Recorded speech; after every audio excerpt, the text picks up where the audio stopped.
ഭൂമിയും ഉണ്ടാക്കിയ യഹോവയിൽ നിന്ന് വരുന്നു. യഹോവ എൻ്റെ ഇടയനാകുന്നു, എനിക്കൊന്നിനും മുട്ടുണ്ടാകത്തില്ല. എൻ്റെ രോഗത്തെയും എൻ്റെ ദാരിദ്ര്യത്തെയും കർത്താവ് ക്രൂശിൽ വഹിച്ചതിനാൽ ഞാൻ സൗഖ്യത്തിലും ദിവ്യാരോഗ്യത്തിലും ബഹുസമ്പന്നതയിലുമാണ്. എന്നെ ശക്തനാക്കുന്ന യേശുക്രിസ്തു മുഖാന്തരം ഞാൻ സകലത്തിലും മതിയായവനാകുന്നു. പാമ്പുകളെയും തേളുകളെയും ശത്രുവിൻ്റെ സകല ബലത്തെയും ചവിട്ടുവാൻ കർത്താവ് എനിക്ക് അധികാരം തന്നിരിക്കുന്നു. ഒന്നും ഒരിക്കലും ഒരു ദോഷവും എനിക്ക് വരുത്തുകയില്ല. ഭൂലോകത്തിൻ്റെ അറ്റത്തോളം പോയി സകല സൃഷ്ടിയോടും സുവിശേഷം പ്രസംഗിപ്പാനും രോഗികളെ ഇന്ന് സൗഖ്യമാക്കുവാനും ഭൂതങ്ങളെ പുറത്താക്കുവാനും ഇന്ന് അത്ഭുതങ്ങളും അടയാളങ്ങളും എന്നിലൂടെ വരുവാൻ കർത്താവ് എന്നെ അഭിഷേകം ചെയ്തിരിക്കുന്നു. എന്നോട് ഏറ്റു പറഞ്ഞവരെല്ലാം ആമേൻ പറഞ്ഞാട്ടെ. ആമേൻ. ആമേൻ. ആമേൻ. ആമേൻ. കർത്താവ് നമ്മളെ ആമേൻ. സകലത്തിലും ഇന്ന് സൂക്ഷിക്കുന്നല്ലോ. ദൈവം നമ്മളെ സകലത്തിലും ഇന്ന് അനുഗ്രഹമാക്കി മാറ്റുന്നല്ലോ. നമുക്കിന്ന് പ്രാർത്ഥനയോടെ തന്നെ തിരുസന്നിധിയിൽ മുന്നോട്ട് പോകാം.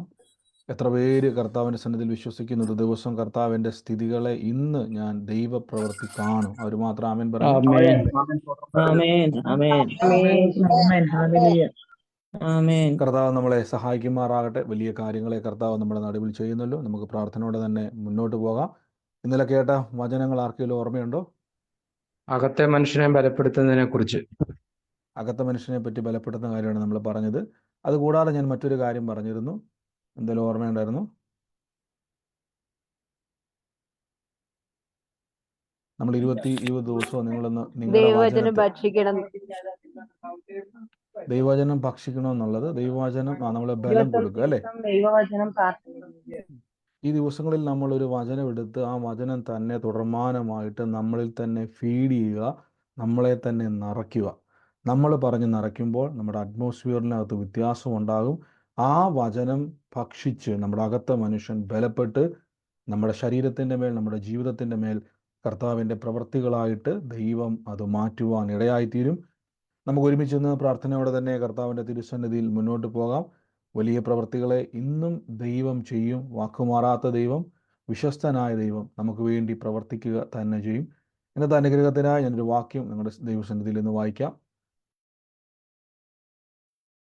ഇവിടെ ഇങ്ങനെ പറഞ്ഞിരിക്കുന്നത് എഫേസ്യ ലേഖനം 5-ാം അധ്യായത്തിൻ്റെ 18-ാമത്തെ വാക്യത്തിൽ പറയുന്നു, വീഞ്ഞു കുടിച്ച് മത്തരാകരുത്, അതിനാൽ ദുർനടപ്പുണ്ടാകുന്നുവല്ലോ.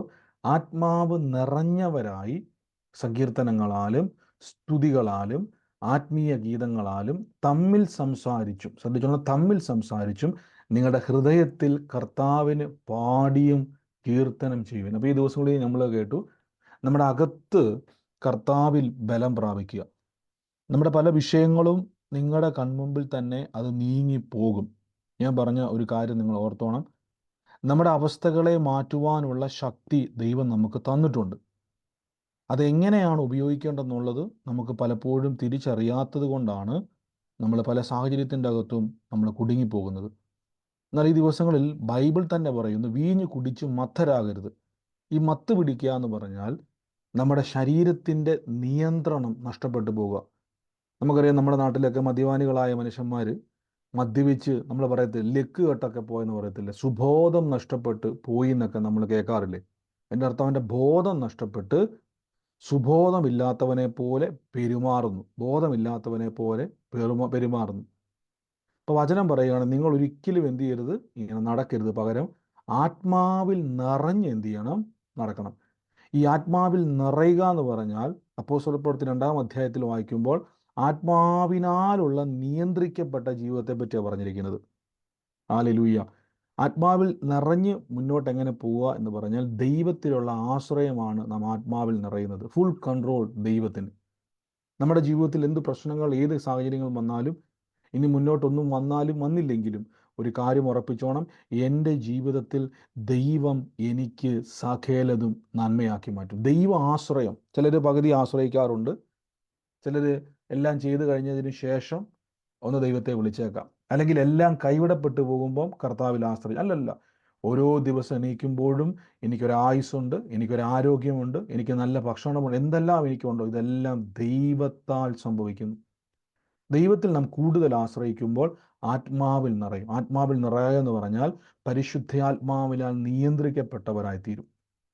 അപ്പോസ്തലപ്രവൃത്തി വായിക്കുന്ന സമയത്ത് അവരെല്ലാവരും ആത്മാവിൽ നിറഞ്ഞു. എൻ്റെ അർത്ഥം അവരിൽ ഒരു വ്യക്തി പോലും പരിശുദ്ധാത്മാവിനെ നിയന്ത്രിക്കുന്നവരല്ല, പരിശുദ്ധാത്മാവ് നിയന്ത്രിക്കുന്നവർ. അടുത്ത വാക്യത്തിൽ പറയുന്നു, സങ്കീർത്തനങ്ങളാലും സ്തുതികളാലും തമ്മിൽ തമ്മിൽ സംസാരിച്ചു. ഇപ്പം നമ്മൾ ശ്രദ്ധിച്ചോളാം, നിങ്ങളൊരു വചനം പറയുമ്പോൾ പലപ്പോഴും ഞാൻ കഴിഞ്ഞ ദിവസങ്ങളിൽ നമ്മൾ പറഞ്ഞു, നമ്മളെ തന്നെ ബലപ്പെടുത്തുന്നവരാകണം. നമ്മളെ ബലപ്പെടുത്തുവാൻ ഈ ലോകത്തിൽ ആരും കാണത്തില്ല. ചിലപ്പോൾ നിങ്ങളെ ഒന്ന് ആശ്വസിപ്പിക്കുവാൻ വേണ്ടി സുഹൃത്തുക്കളോ സഹോദരങ്ങളോ സഹോദരിമാരോ ഒക്കെ കണ്ടേക്കാം. പക്ഷെ നമ്മളോട് തന്നെ നമ്മൾ പറയണം, എൻ്റെ യേശു എന്നെ കൈവിടത്തില്ല. ഇവിടെ സങ്കീർത്തനം എന്ന് കൊടുത്തിരിക്കുന്നത് നിങ്ങൾ ചിന്തിക്കരുത്, 1-ാം സങ്കീർത്തനം മുതൽ മുഴുവൻ സങ്കീർത്തനങ്ങളെ പറ്റിയല്ല പറഞ്ഞിരിക്കേണ്ടത്. സങ്കീർത്തനങ്ങൾ നിങ്ങൾ വായിക്കുന്ന സമയത്ത് ആ വചനത്തിൻ്റെ അകത്ത് നമുക്ക് വേണ്ടത്, ഇപ്പം നിങ്ങൾ ഉദാഹരണം പറഞ്ഞ യഹോവ എങ്കിലേക്ക് ചെവി അയക്കണമേ, ഞാൻ വലിയ ദുഃഖത്തിലായിരിക്കുന്നു എന്നൊക്കെ കുറേ സങ്കീർത്തനങ്ങളുണ്ട് അല്ലേ. ആ സങ്കീർത്തനക്കാരൻ്റെ സാഹചര്യത്തെ എഴുതി വെച്ചിട്ടുണ്ട്. അതൊക്കെ പലരും പറയാറില്ല, ഞാൻ വലിയ ദുഃഖത്തിലായി, അതീവ ദുഃഖത്തിലായി, ഞാൻ എല്ലാവരും കൈവിടപ്പെട്ടു പോയി.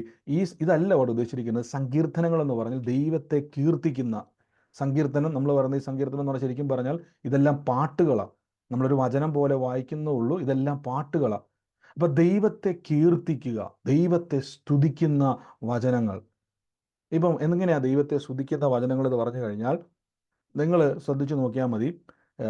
യേശു ക്രിസ്തു സുവിശേഷം പറയുന്ന സമയത്ത് അവിടെ എപ്പോഴും ശ്രദ്ധിച്ചു നോക്കിയാൽ മതി, ദൈവത്തിന് മഹത്വം കൊടുക്കുന്നുണ്ട്. എങ്ങനെയാ ദൈവത്തിന് മഹത്വം കൊടുത്തെന്ന് ചോദിച്ചു കഴിഞ്ഞാൽ, കർത്താവിൻ്റെ ശുശ്രൂഷ ചെയ്യുന്ന സമയത്തൊക്കെ നിങ്ങൾ നോക്കിയാൽ കർത്താവ് ഭൂമിയിലേക്ക് ഇറങ്ങി വന്ന് കർത്താവ് ദൈവരാജ്യത്തെ പ്രസംഗിക്കാൻ തുടങ്ങുമ്പോഴൊക്കെയും കർത്താവ് പറയുന്ന വചനങ്ങൾ ശ്രദ്ധിച്ചു നോക്കിയാൽ മതി. നിങ്ങൾക്ക് യോഹന്നാന്റെ സുവിശേഷം യേശുവിനെ പറ്റി എഴുതിയിരിക്കുന്നത് പോലും ഇങ്ങനെയാണ്, തൻ്റെ ഏകജാതനായ പുത്രൻ വിശ്വസിക്കുന്ന ഏവരും നശിച്ചു പോകാതെ നിത്യജീവൻ പ്രാപിക്കേണ്ടതിന് ദൈവം യേശുവിനെ നൽകുവാൻ തക്കവണ്ണം ലോകത്തെ സ്നേഹിച്ചു. അപ്പൊ ദൈവത്തെ അവിടെ ഉയർത്തുകയാണ്. ഞാൻ നശിക്കാതിരിക്കുവാൻ ക്രിസ്തു എനിക്ക് ഭൂമിയിലേക്ക് തന്നിട്ട് ക്രിസ്തുവിലൂടെ എന്നെ രക്ഷിക്കുന്ന. അപ്പം നമുക്ക് ദൈവസങ്കീർത്തനങ്ങൾ നാം വിളിച്ചു പറയുമ്പോൾ എൻ്റെ ജീവിതത്തിൽ പ്രതീക്ഷ നൽകുന്ന, എന്നെ ഉറപ്പിക്കുന്ന, എന്നെ ബലപ്പെടുത്തുന്ന ദൈവികമായ സ്തുതികളായിരിക്കണം എൻ്റെ അകത്തുനിന്നും ഉയരേണ്ടത്. അല്ലാതെ നിങ്ങൾ ഒരിക്കലും ചിലപ്പം ചില സങ്കീർത്തനങ്ങളൊക്കെ വായിക്കുന്ന സമയത്ത് സങ്കീർത്തനക്കാരൻ താനായിരിക്കുന്ന അവസ്ഥകളെ പറ്റി എഴുതാറുണ്ടല്ലേ. ഞാൻ വലിയ അതീവ ദുഃഖത്തിലായി, നിങ്ങളത് പറഞ്ഞുകൊണ്ടിരിക്കുകയെന്ന് വിചാരിച്ചു, ഞാൻ അതീവ ദുഃഖത്തിലായി എന്ന് പറഞ്ഞാൽ അതീവ ദുഃഖത്തിലായി പോകും നിങ്ങൾ. അടുത്ത വചനം പറയുന്നു, സ്തുതികളാലും ആത്മീക ഗീതങ്ങളാലും തമ്മിൽ സംസാരിച്ചു നിങ്ങളുടെ ഹൃദയത്തിൽ കർത്താവിനെ കീർത്തനം ചെയ്യുവിൻ. നമ്മുടെ കർത്താവായ യേശു ക്രിസ്തുവിൻ്റെ നാമത്തിൽ ദൈവമോ പിതാവുമായവൻ എല്ലായ്പ്പോഴും എല്ലാറ്റിനും വേണ്ടി സ്തോത്രം ചെയ്യുവിൻ. സ്തോത്രം ചെയ്യുക എന്ന് പറഞ്ഞാൽ നന്ദി പറയുക, താങ്ക്സ് ഗീവിങ് എന്നതിൻ്റെ അർത്ഥം. ദൈവത്തെ സ്തുതിക്കുക. ഈ ദിവസങ്ങളിൽ വചനത്താൽ നമ്മൾ നിറയണം. എങ്ങനെ വചനത്താൽ നിറയെന്ന് വെച്ച് കഴിഞ്ഞാൽ, ഞാൻ പറഞ്ഞല്ലോ പലപ്പോഴും നിങ്ങൾക്കിപ്പം ഇന്നാളെ ഞാൻ പറഞ്ഞിട്ടുള്ളതാണ്, നിങ്ങൾക്കിപ്പം ഒരു മാങ്ങ നിങ്ങൾ കഴിച്ചു, നല്ല മധുരമുള്ളൊരു മാങ്ങ. നിങ്ങൾക്ക് ആ മാങ്ങ കഴിച്ചപ്പോൾ വലിയ ഇഷ്ടമായി തോന്നി. പക്ഷെ നിങ്ങൾ കഴിച്ചത് തമിഴ്നാട്ടിൽ നിന്നോ വേറെ എവിടെ നിന്നോ അല്ലെന്ന് വിചാരിച്ചു, നല്ല ഇഷ്ടം തോന്നി, നിങ്ങൾക്കൊരാഗ്രഹം, ഇതെൻ്റെ വീട്ടിലുണ്ടായിരുന്നുവെങ്കിൽ എത്ര നന്നായേനെ. അപ്പോൾ അത് നിങ്ങളുടെ വീട്ടിലുണ്ടാകേണ്ട നിങ്ങൾ എന്ത് ചെയ്യണം? ആ മാങ്ങയുടെ വിത്ത് എന്ത് ചെയ്യണം? നിങ്ങളുടെ വീട്ടിൽ കൊണ്ടുവന്നതിന് ശേഷം അത് കുഴിച്ചിടണം. ആ മധുരമുള്ള മാങ്ങ നിങ്ങൾക്ക് വീണ്ടും വീണ്ടും കഴിക്കണമെന്ന് ആഗ്രഹം ഉണ്ടെങ്കിൽ 2 ഓപ്ഷൻ ഉണ്ട്. കയ്യിൽ നിന്ന് കാശ് മുടക്കി കടക്കാരുടെ അടുക്കൽ പോയി നിങ്ങൾക്ക് എന്ത് ചെയ്യാം? അത് മേടിച്ച് വീട്ടിൽ കൊണ്ടുവന്ന് കഴിക്കാം. അല്ല എങ്കിൽ നിങ്ങൾക്കത് സ്വന്തമാക്കണമെങ്കിൽ ഒരു പൈസയും മുടക്കില്ലാതെ, ഒരാളിലും ആശ്രയിക്കാതെ നിങ്ങൾക്ക് സ്വന്തമായി എല്ലാ വർഷവും അത് ഭക്ഷിക്കണമെന്ന് ആഗ്രഹമുണ്ടെങ്കിൽ ആ വിത്ത് കുഴിച്ചിടണം. ദൈവത്തിൻ്റെ വചനം ഒരു വിത്ത് പോലെ എന്ന് നമ്മൾ പലപ്പോഴും പറഞ്ഞിട്ടുണ്ട് അല്ലേ. ആ വചനം നമ്മുടെ വീട്ടിൽ, നമ്മുടെ ഹൃദയത്തിൽ കുഴിച്ചിടണം. എന്നിട്ട് സങ്കീർത്തനങ്ങളാലും സ്തുതികളാലും ആ വിത്തിനെ നനയ്ക്കണം.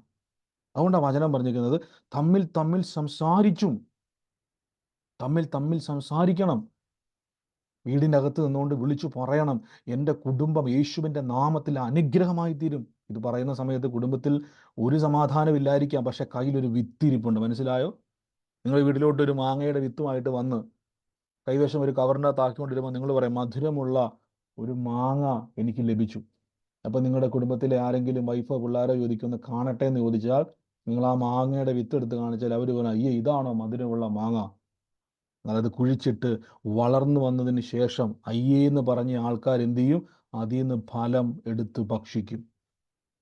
എന്നാൽ കാലതാമസം വരും അല്ലേ? ഒരു വിത്തിട്ട് അത് വളർന്ന് വലിയ വൃക്ഷമായത് പൂത്ത് കായ്ക്കാൻ സമയമെടുക്കും. എന്നാൽ ദൈവത്തിൻ്റെ വചനം വർഷങ്ങൾ കാത്തിരിക്കേണ്ട.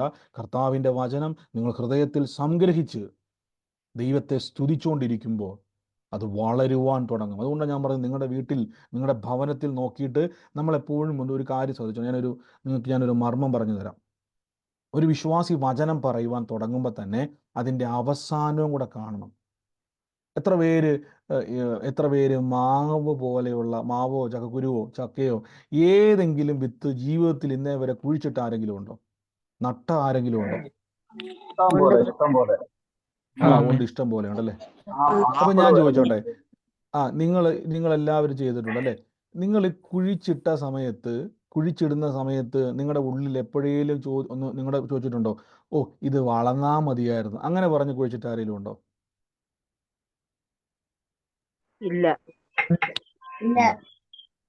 ഇല്ല. അതിന്റെ കാരണം എന്തുവാ? നമ്മളിത് കുഴിച്ചിടുമ്പോൾ തന്നെ നമ്മുടെ ഉള്ളത്തിൻ്റെ അകത്ത് ഒരു ഉറപ്പുണ്ട്, ആ വലിയ പ്രതീക്ഷയോടെയാണ് കുഴിച്ചിടുന്നത്. അതിൻ്റെ അർത്ഥം ഇത് കുഴിച്ചിടുമ്പം നിങ്ങൾ ആ ഒരു മാവിൻ്റെ വിത്തിൽ പൂത്ത് കായ്ച്ച് കൊലച്ച് നിൽക്കുന്ന മാവ് മനസ്സിൽ കണ്ടുകൊണ്ടാണ് ആ വിത്തിടുന്നത്. ആണോ അല്ലയോ? അങ്ങനെയാണ് നമ്മളെല്ലാവരും ചെയ്യുന്നത്. ശ്രദ്ധിച്ചോണം, ഒരു വചനം പറയുവാൻ ആരംഭിക്കുന്നത് തന്നെ കണ്ണടച്ചുകൊണ്ട് അതിൻ്റെ റിസൾട്ടും കൂടെ കണ്ടുകൊണ്ട് വേണം പറയാൻ. ഇതാ ഞാൻ പറഞ്ഞത്, നമ്മുടെ ഇന്നർ മാനെ, നമ്മുടെ ഉള്ളിൻ്റെ ഉള്ളിൽ, നമ്മുടെ വിശ്വാസത്തിൽ ആദ്യം നമ്മൾ കാണണം. ഒരു വചനം പറയുവാൻ ആഗ്രഹിക്കുമ്പോൾ തന്നെ ആരംഭത്തിൽ തന്നെ അതിൻ്റെ അവസാനം കാണണം. ചിലരിങ്ങനെയുണ്ട്, ബ്രദറെ ഞാൻ ഈ വചനമൊക്കെ പറയുന്നുണ്ട്, അതിൻ്റെ അർത്ഥം എന്താണെന്നറിയോ? വചനം പറയാൻ തുടങ്ങിയപ്പോൾ തന്നെ നമുക്ക് മനസ്സിലായി ഇതൊന്നും നടക്കാൻ പോണില്ല. അങ്ങനെയുള്ളപ്പോൾ എന്നാ സംഭവിക്കുമെന്നറിയാവോ? ഒന്നും നടക്കാൻ പോണില്ല. വചനം പറയാൻ തുടങ്ങുമ്പോൾ തന്നെ കണ്ണടച്ചുകൊണ്ട് മാനസാന്തരപ്പെട്ട് നിൽക്കുന്ന ഭർത്താവിൻ്റെ മുഖം കാണണം. അനുഗ്രഹിക്കപ്പെട്ട തലമുറകളെ കാണണം. സാമ്പത്തിക ഞെരുക്കമാണ് നിങ്ങൾ അനുഭവിക്കുന്നതെങ്കിൽ ഞാൻ ഈ വചനം പറയുമ്പോൾ മിറക്കിൾ മണീസ് എൻ്റെ ലൈഫിൽ ഉണ്ടാകുമെന്നത് കണ്ടുകൊണ്ട് പറയുവാൻ ആരംഭിച്ചാൽ, അപ്പോൾ നിങ്ങൾ പറയും, ബ്രദറെ പറയാനൊക്കെ നല്ല രസമാണ്. ഞാൻ ചോദിച്ചോട്ടെ, ഇത്രയും ആളുകളോട് ഞാൻ ചോദിച്ചല്ലോ, ആരെങ്കിലും വിത്ത് കുഴിച്ചിട്ടപ്പോൾ ഇത് ചീഞ്ഞ് അളിഞ്ഞ് മണ്ണിലേക്ക് പോകും എന്ന് കണ്ടുകൊണ്ട് ആരെങ്കിലും വിത്ത് കുഴിച്ചിട്ടായിരുന്നോ? ഇല്ല. നമ്മളെല്ലാവരും പൂത്ത് കായ്ച്ച് കൊലച്ച് നിൽക്കുന്നത് സ്വപ്നം കണ്ടുകൊണ്ടാണ് നമ്മളതെല്ലാവരും എന്ത് ചെയ്തത്? കുഴിച്ചിട്ടത്. അപ്പം ഞാൻ ചോദിച്ചോട്ടെ, ഇത് ബൈബിളുമായിട്ട് വല്ല ബന്ധമുണ്ടോ? ഈ മാങ്ങയും ചക്കക്കുരുവും കുഴിച്ചിടുന്ന ബൈബിളുമായിട്ട് വല്ല ബന്ധമുണ്ടോ? അല്ല, ഞാൻ ചോദിച്ചത് മാനുഷികമായിട്ട് വല്ല ബന്ധമുണ്ടോ? ഒരു ബന്ധവുമില്ല. ഒരു ബന്ധവുമില്ല. അപ്പൊ ഈ ഒരു ചക്കക്കുരു ഇട്ടപ്പോഴും മാങ്ങയുടെ വിത്തിട്ടപ്പോഴും നിങ്ങളുടെ ഉള്ളിൻ്റെ ഉള്ളിൽ അത് ചീഞ്ഞ് അളിഞ്ഞു പോകത്തില്ല എന്നൊരു വിശ്വാസം ഉണ്ടായെങ്കിൽ, ശ്രദ്ധിച്ചോണം, ഇത് ചീഞ്ഞ് അളിഞ്ഞു പോകത്തില്ല, ഞാൻ അടുത്ത് കുറേ കൊല്ലം കഴിയുമ്പോൾ ഞാൻ ഇതിൽ നിന്നൊരു ചക്ക വെട്ടി കഴിക്കുമെന്നും ഇതിൽ നിന്നൊരു മാങ്ങ പറിച്ച് ഞാൻ കഴിക്കുമെന്നും ഉള്ളിൻ്റെ ഉള്ളിൽ നിങ്ങളുടെ അകത്തൊരു ഉറപ്പുണ്ടായെങ്കിൽ, ഞാൻ ചോദിച്ചോട്ടെ, മാറ്റമില്ലാത്ത ദൈവത്തിൻ്റെ വചനം പറയുവാൻ ആരംഭിക്കുമ്പോൾ തന്നെ അതിൻ്റെ റിസൾട്ട് കണ്ടോണം. ഇത് ചീഞ്ഞ് അളിഞ്ഞു പോകത്തില്ല. ഈ വചനം പറയുന്നവൻ അനുഗ്രഹമായി തീർന്നിരിക്കും. ആമേൻ, ഹല്ലേലൂയ. ഏറ്റെടുത്തോണം. വചനം പറയുമ്പോൾ, വചനം കേൾക്കുമ്പോൾ അത് ഏറ്റെടുത്തോണം. ഈ ദിവസങ്ങളിൽ നമ്മുടെ അകത്ത മനുഷ്യനെ ബലപ്പെടുത്തുന്നു. ഞാൻ കുറേ തെളിവുകൾ പറഞ്ഞു തരാം. കർത്താവായ യേശു ക്രിസ്തു വന്ന സമയത്ത് ശ്രദ്ധിച്ചു നോക്കിയാൽ മതി. കർത്താവ് പറഞ്ഞ വാക്കുകൾ നിങ്ങൾ നോക്കിയാൽ, കർത്താവ് പറഞ്ഞു, ഞാൻ 3-ാം നാൾ പാപികൾ കയ്യാൽ ഏൽപ്പിക്കപ്പെട്ട് മരിക്കും, 3-ാം നാൾ ഞാൻ എന്ത് ചെയ്യും? ഉയർത്തെഴുന്നേൽക്കും. ഞാൻ ചോദിച്ചോട്ടെ, ഒരു സംശയം. കർത്താവേ, അങ്ങ് മരിക്കുന്നത് ചിലപ്പോൾ ശരിയായിരിക്കും, കാര്യം അങ്ങ് കൊല്ലാൻ വേണ്ടി യഹൂദന്മാരിങ്ങനെ നോക്കി നടക്കുക. വീണ്ടും ഒരു ചോദ്യം, ഉയർത്തെഴുന്നേറ്റില്ലെങ്കിലോ എന്ന് യേശുവിനോട് ചോദിച്ചാൽ കർത്താവ് എന്നാ പറയും? നിങ്ങൾ എന്നാ പറയും? ഉയർത്തെഴുന്നേറ്റില്ലെങ്കിലോ?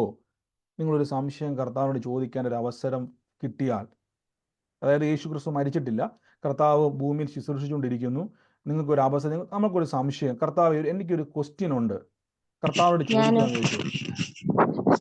ഞാൻ ഉയർത്തെഴുന്നേൽക്കും. ആമേൻ. അല്ല, യേശു പറയുകയാണ്, യേശു തന്നെ പറയുന്നുണ്ട്, ഞാൻ പാപിയുടെ കയ്യിൽ ഏൽപ്പിക്കപ്പെടും, ഞാൻ മരിക്കും, എന്നാൽ 3-ാം നാൾ ഉയർത്തെഴുന്നേൽക്കും എന്ന് കർത്താവ് പറയാൻ കാരണം എന്തുവാ? ബൈബിളിൽ എഴുതിയിട്ടുണ്ട്. കർത്താവിന് അറിയ ഉയർത്തെഴുന്നേൽക്കുമെന്ന്. കർത്താവിന് അറിയാം, ബൈബിൾ എഴുതിയിട്ടുണ്ട്. എന്നാൽ കുറച്ചും കൂടെ ഞാൻ നന്നായിട്ട് പറയാം, കുറച്ചും കൂടെ ഞാൻ നിങ്ങൾക്ക് മനസ്സിലാവുന്ന, യേശുവിനോട് ചോദിച്ചാൽ കർത്താവ് ഒരൊറ്റ മറുപടി പറയും, ഒറ്റ മറുപടി പറയും, ഞാൻ 3-ാം നാൾ പാപികളുടെ കയ്യിൽ ഏൽപ്പിക്കപ്പെടും, 3-ാം നാൾ മരിക്കും. പക്ഷെ ഉയർപ്പിക്കുന്ന ഒരു പിതാവുണ്ട്.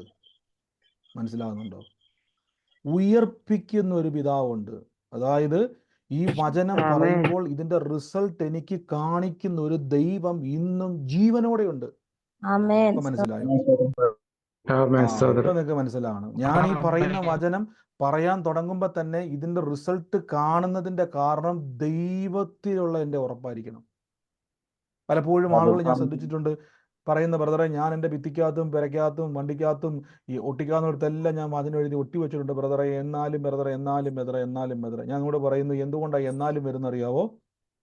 ഈ വിത്ത് ചീഞ്ഞളിഞ്ഞു പോകുമെന്നൊരു പേടിയുള്ളതുകൊണ്ടാണ്. ഞാൻ വീണ്ടും പറയുന്നു, ഈ വിത്തിൻ്റെ ഉടമസ്ഥൻ ഇത് മുളപ്പിക്കും. മനസ്സിലാകുന്നുണ്ടോ?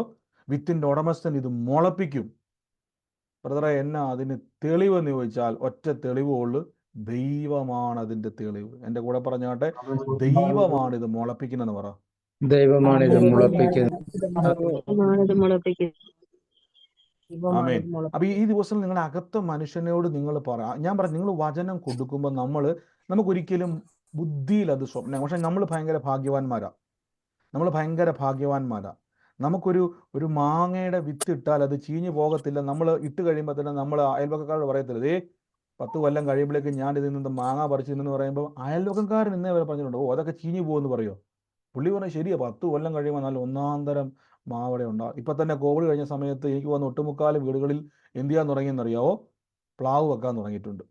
കാരണം ഇനി ഒരു കോവിഡ് വന്നാൽ ചക്ക എന്ത് ചെയ്യുക, പറിച്ച് തിന്നാന്നുള്ള ഇതിൽ എന്ത് ചെയ്ത് പല ആളുകളും ഇപ്പം ചക്കക്കുരി എന്ത് ചെയ്യുന്നുണ്ട്, ഇടുന്നുണ്ട് ഒരു വലിയൊരു പ്ലാവിനായിട്ട്. അപ്പോൾ അവരോട് ചോദിക്കുക, ഇനി എന്തെങ്കിലും കോവിഡ് വന്നാൽ ഇത് മുളയ്ക്കുമോ എന്ന് വെച്ചാൽ പറയും, പിന്നെ ഉറപ്പായിട്ടും മുളയ്ക്കും. കാരണം അവരുടെ ഉള്ളിൽ അത് ചീഞ്ഞു പോകുമെന്നൊരു ചിന്തയില്ല. ചീഞ്ഞു പോകുമെന്നൊരു ചിന്തയുണ്ടെങ്കിൽ ഒരിക്കലും കുഴിച്ചിടത്തില്ല. കുഴിച്ചിടുന്നുണ്ടെങ്കിൽ അതിൻ്റെ അർത്ഥം മുളച്ചു വരുമെന്ന് ഉറപ്പുള്ളതുകൊണ്ടാണ്. ഈ ദിവസങ്ങളിൽ വചനം പറയുമ്പോൾ അകത്തു നിങ്ങൾക്ക് ആരംഭത്തിൽ തന്നെ പറയുന്ന ആ ദിവസം തന്നെ ഇതിൻ്റെ റിസൾട്ട് കണ്ടുകൊണ്ട് വേണം പ്രാർത്ഥിക്കാൻ. ലോകത്തിൽ ഒരു പരീക്ഷയ്ക്കും പറ്റാത്തൊരു കാര്യമാണ്. മനസ്സിലാകുന്നുണ്ടോ? റിസൾട്ട് എനിക്ക് അനുകൂലമായി തന്നെ ഉണ്ടാകും എന്ന് പറഞ്ഞ് ബൈബിൾ പറയുന്ന, അപ്പൊല്ലോസ് നട്ടു, പൗലോസ് നനച്ചു, വളർത്തുന്ന ഒരു ദൈവമുണ്ട്. എൻ്റെ കൂടെ പറഞ്ഞാട്ടെ, വളർത്തുന്ന ഒരു ദൈവം, വളർത്തുന്ന ഒരു വളർത്തുന്ന ഒരു ദൈവമുണ്ട്. ദൈവമുണ്ട്. ഹല്ലേലൂയ. അപ്പൊ ഈ ദിവസങ്ങളിൽ വചനം പറയുമ്പം നമ്മൾ ആദ്യം കാണേണ്ടത് എന്നാന്ന് വെച്ചാൽ ഇതിന്റെ റിസൾട്ട്. പലപ്പോഴും നമ്മുടെ മനസ്സ് ഉടക്കി കിടക്കുക. ഒന്നുകൂടെ ഞാൻ പറയാം, മനസ്സ് ഉടക്കി കിടക്കുക. അതെന്നാ ബ്രദർ എന്ന് പറഞ്ഞാൽ ഇപ്പം നിങ്ങൾക്ക് മനസ്സിലാവാൻ വേണ്ടി ഞാൻ പറഞ്ഞു തരാം. ഈ നിങ്ങൾ വചനം പറയുമ്പോഴും ശ്രദ്ധിച്ചോണം, വചനം പറയുമ്പം എത്ര പേർക്ക് ഞാൻ പറയുന്ന വചനത്തിൻ്റെ അകത്ത് നിന്നും, അതിപ്പോൾ ഒരു അത്ഭുതം ഉണ്ടല്ലോ, അത് കാണാൻ പറ്റുന്നുണ്ട്? എത്ര പേർക്ക് കാണാൻ പറ്റുന്നുണ്ട്?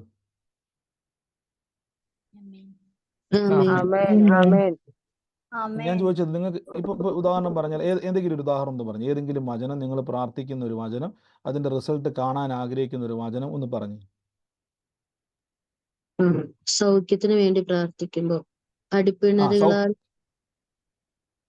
പറഞ്ഞു. അടിപ്പിണരുകളാൽ സൗഖ്യം വന്നിരിക്കുന്നു. അടിപ്പിണരുകളാൽ സൗഖ്യം വന്നിരിക്കുന്നുള്ള വചനം സിസ്റ്റർ പറഞ്ഞ് പ്രാർത്ഥിക്കുമ്പോൾ സിസ്റ്റർ കണ്ണുകൊണ്ട് കാണുവാണ് മെഡിക്കൽ റിപ്പോർട്ടിൻ്റെ അകത്ത് രോഗമില്ല എന്നൊരു കാഴ്ച, അല്ലേ? രോഗം, ഞാൻ റിപ്പോർട്ട് നോക്കുമ്പം ആ രോഗം അവിടെ ഇല്ല എന്ന് ഞാൻ എന്ത് ചെയ്യും? കാണും.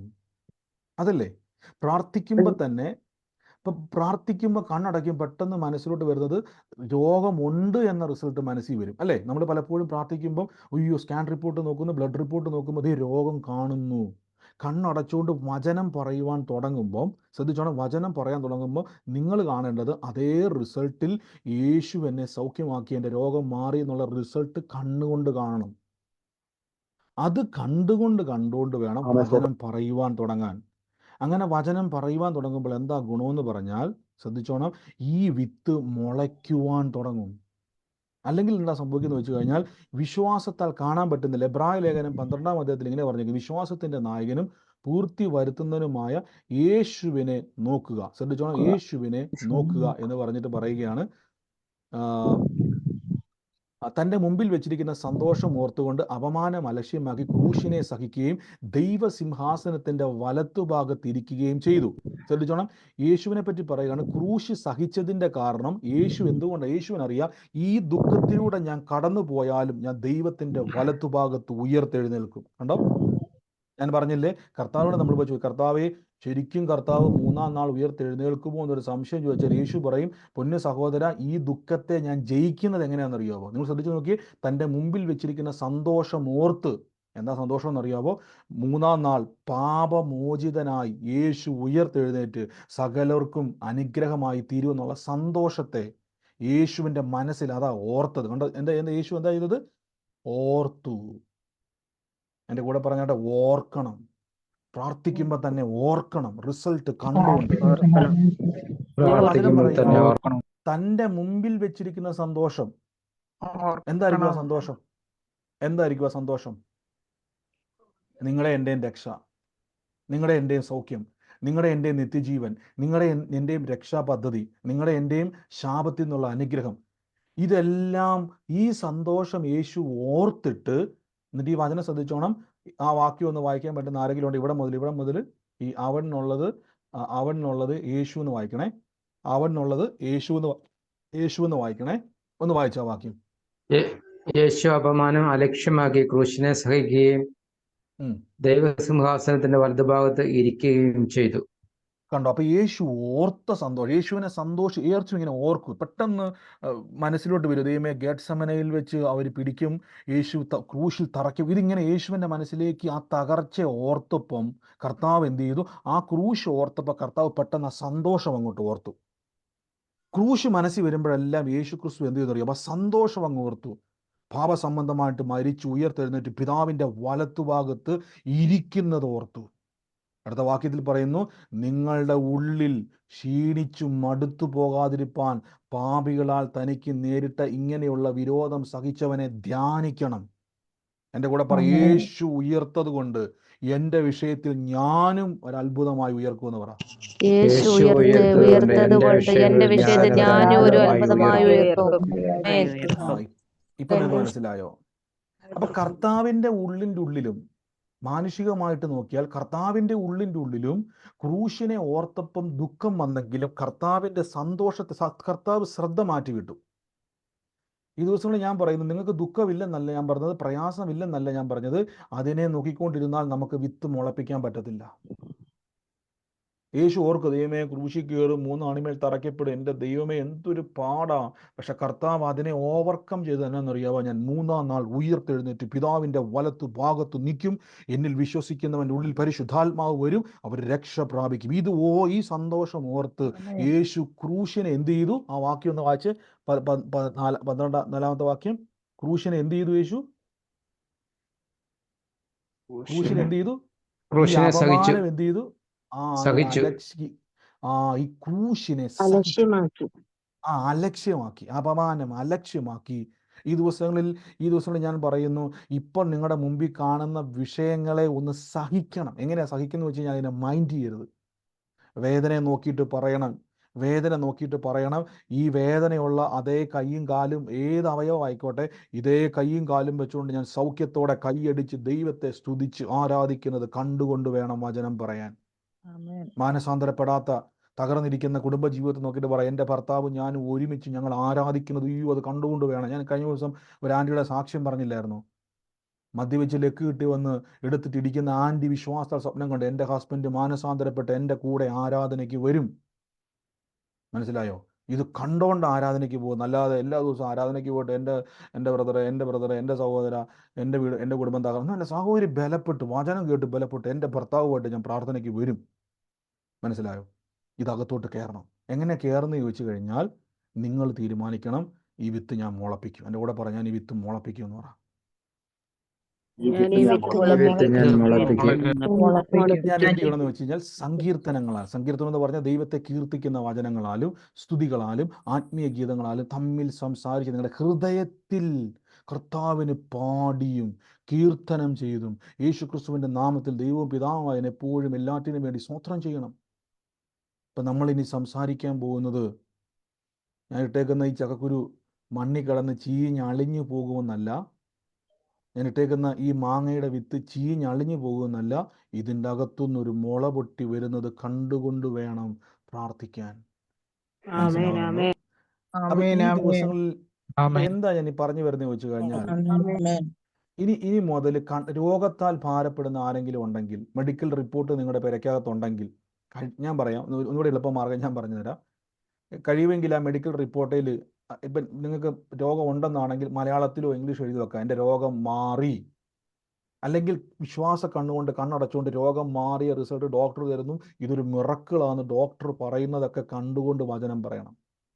ബ്രദറെ അങ്ങനെ പറഞ്ഞാൽ എന്നാ ബ്രദറെ എനിക്ക് ഗുണമെന്ന് വെച്ചാൽ ആക്റ്റീവ് ആകും, വചനം ആക്റ്റീവ് ആകും. അല്ല എന്നാ ബ്രദറെ കുഴപ്പമെന്ന് വെച്ച് കഴിഞ്ഞാൽ വചനം ആക്റ്റീവ് ആകത്തില്ല, ആ വിത്ത് അവിടെ തന്നെ കിടക്കും, വിത്തിനൊന്നും സംഭവിക്കത്തില്ല. കാര്യം വിത്തിൻ്റെ ഒരു പ്രത്യേകത, ഞാൻ കഴിഞ്ഞ ദിവസം ഒരു ഇത് കണ്ട സമയത്ത് ഈ പിരമിഡിൻ്റെ അകത്ത് കിടക്കുന്ന പലവിധം ധാന്യങ്ങളുടെ വിത്ത്, കാലപ്പഴക്കം ചെന്ന 500-1000 വർഷമൊക്കെ കാലപ്പഴക്കം ചെന്ന വിത്തുകൾ അവർ പുറത്തെടുത്ത് വീണ്ടും അത് കൃഷി ചെയ്ത പരീക്ഷണങ്ങൾ നമ്മൾ യൂട്യൂബിലൊക്കെ കാണാൻ പറ്റും. ബൈബിളിൽ തന്നെ പറയുന്നുണ്ട്, ഗോതമ്പ് മണി നിലത്ത് വീണ് ചാകുന്നില്ല എങ്കിൽ അതുകൊണ്ട് പ്രയോജനമില്ല. നിങ്ങൾക്കറിയാം ഗോതമ്പും അരിയൊക്കെ എന്ത് ചെയ്യാൻ പറ്റും, എത്ര നാൾ വേണമെങ്കിലും ചാക്കിൻ്റെ അകത്ത് കെട്ടി എന്ത് ചെയ്യാൻ പറ്റും, നമ്മുടെ പത്തായത്തിലൊക്കെ, ഇപ്പോൾ അങ്ങനെ വീടുകളൊന്നും ഇല്ലല്ലേ, നമ്മുടെ പെരക്കകത്ത് കെട്ടി വെക്കാൻ പറ്റും. എന്നാൽ ആ വിത്ത് എടുത്തിട്ട് ആ നെല്ലിൻ്റെ അകത്തിരിക്കുന്ന നെല്ലെടുത്തിട്ട് ഏതെങ്കിലും ഉഴുതു മറിച്ചിട്ടിരിക്കുന്ന ഒരു പാടത്തോട്ടൊന്ന് എറിഞ്ഞു നോക്കിക്കുക, എന്നാ സംഭവിക്കും? മുളയ്ക്കും. ഉണ്ടോ? അപ്പൊ നിങ്ങളുടെ ഉള്ളിൽ വചനം ഇരിപ്പുണ്ട്, പക്ഷെ മുളയ്ക്കുന്നില്ല. വെറുതെ എനിക്ക് ഭയങ്കര കാണാപ്പാടം വചനം വരെ, എന്താ മുളയ്ക്കാത്തെന്നറിയാവോ? അതിന് വേണ്ട വിഷൻ അകത്തോട്ട് കയറുന്നില്ല. അതുകൊണ്ടാണ് നിങ്ങൾക്ക് ഒരിക്കലും ബുദ്ധിയിൽ അത് കാണാൻ പറ്റത്തില്ല. ഞാൻ ചോദിച്ചോട്ടെ, മെഡിക്കൽ റിപ്പോർട്ട് രോഗമുണ്ടെന്നുള്ള, ഞാൻ രോഗം എടുത്തെടുത്ത് പറയുന്നത് മറ്റു വിഷയങ്ങളെ നിങ്ങൾ കണക്ട് ചെയ്തോണം.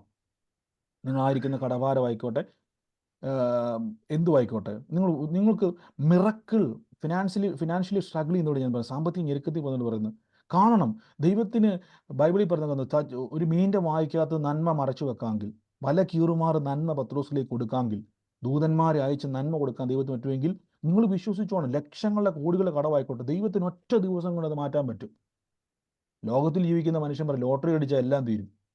ചിലർ പറയത്തില്ലേ, ഒറ്റ ലോട്ടറി അടിച്ചാൽ മതി എല്ലാം അങ്ങ് തീരും. അവൻ യേശുവിനെ വിശ്വസിച്ച് പറയുന്ന വല്ലതാണോ? യേശു വിശ്വസിക്കുന്നവനാണോ അവൻ പറയുന്നത്? അല്ല.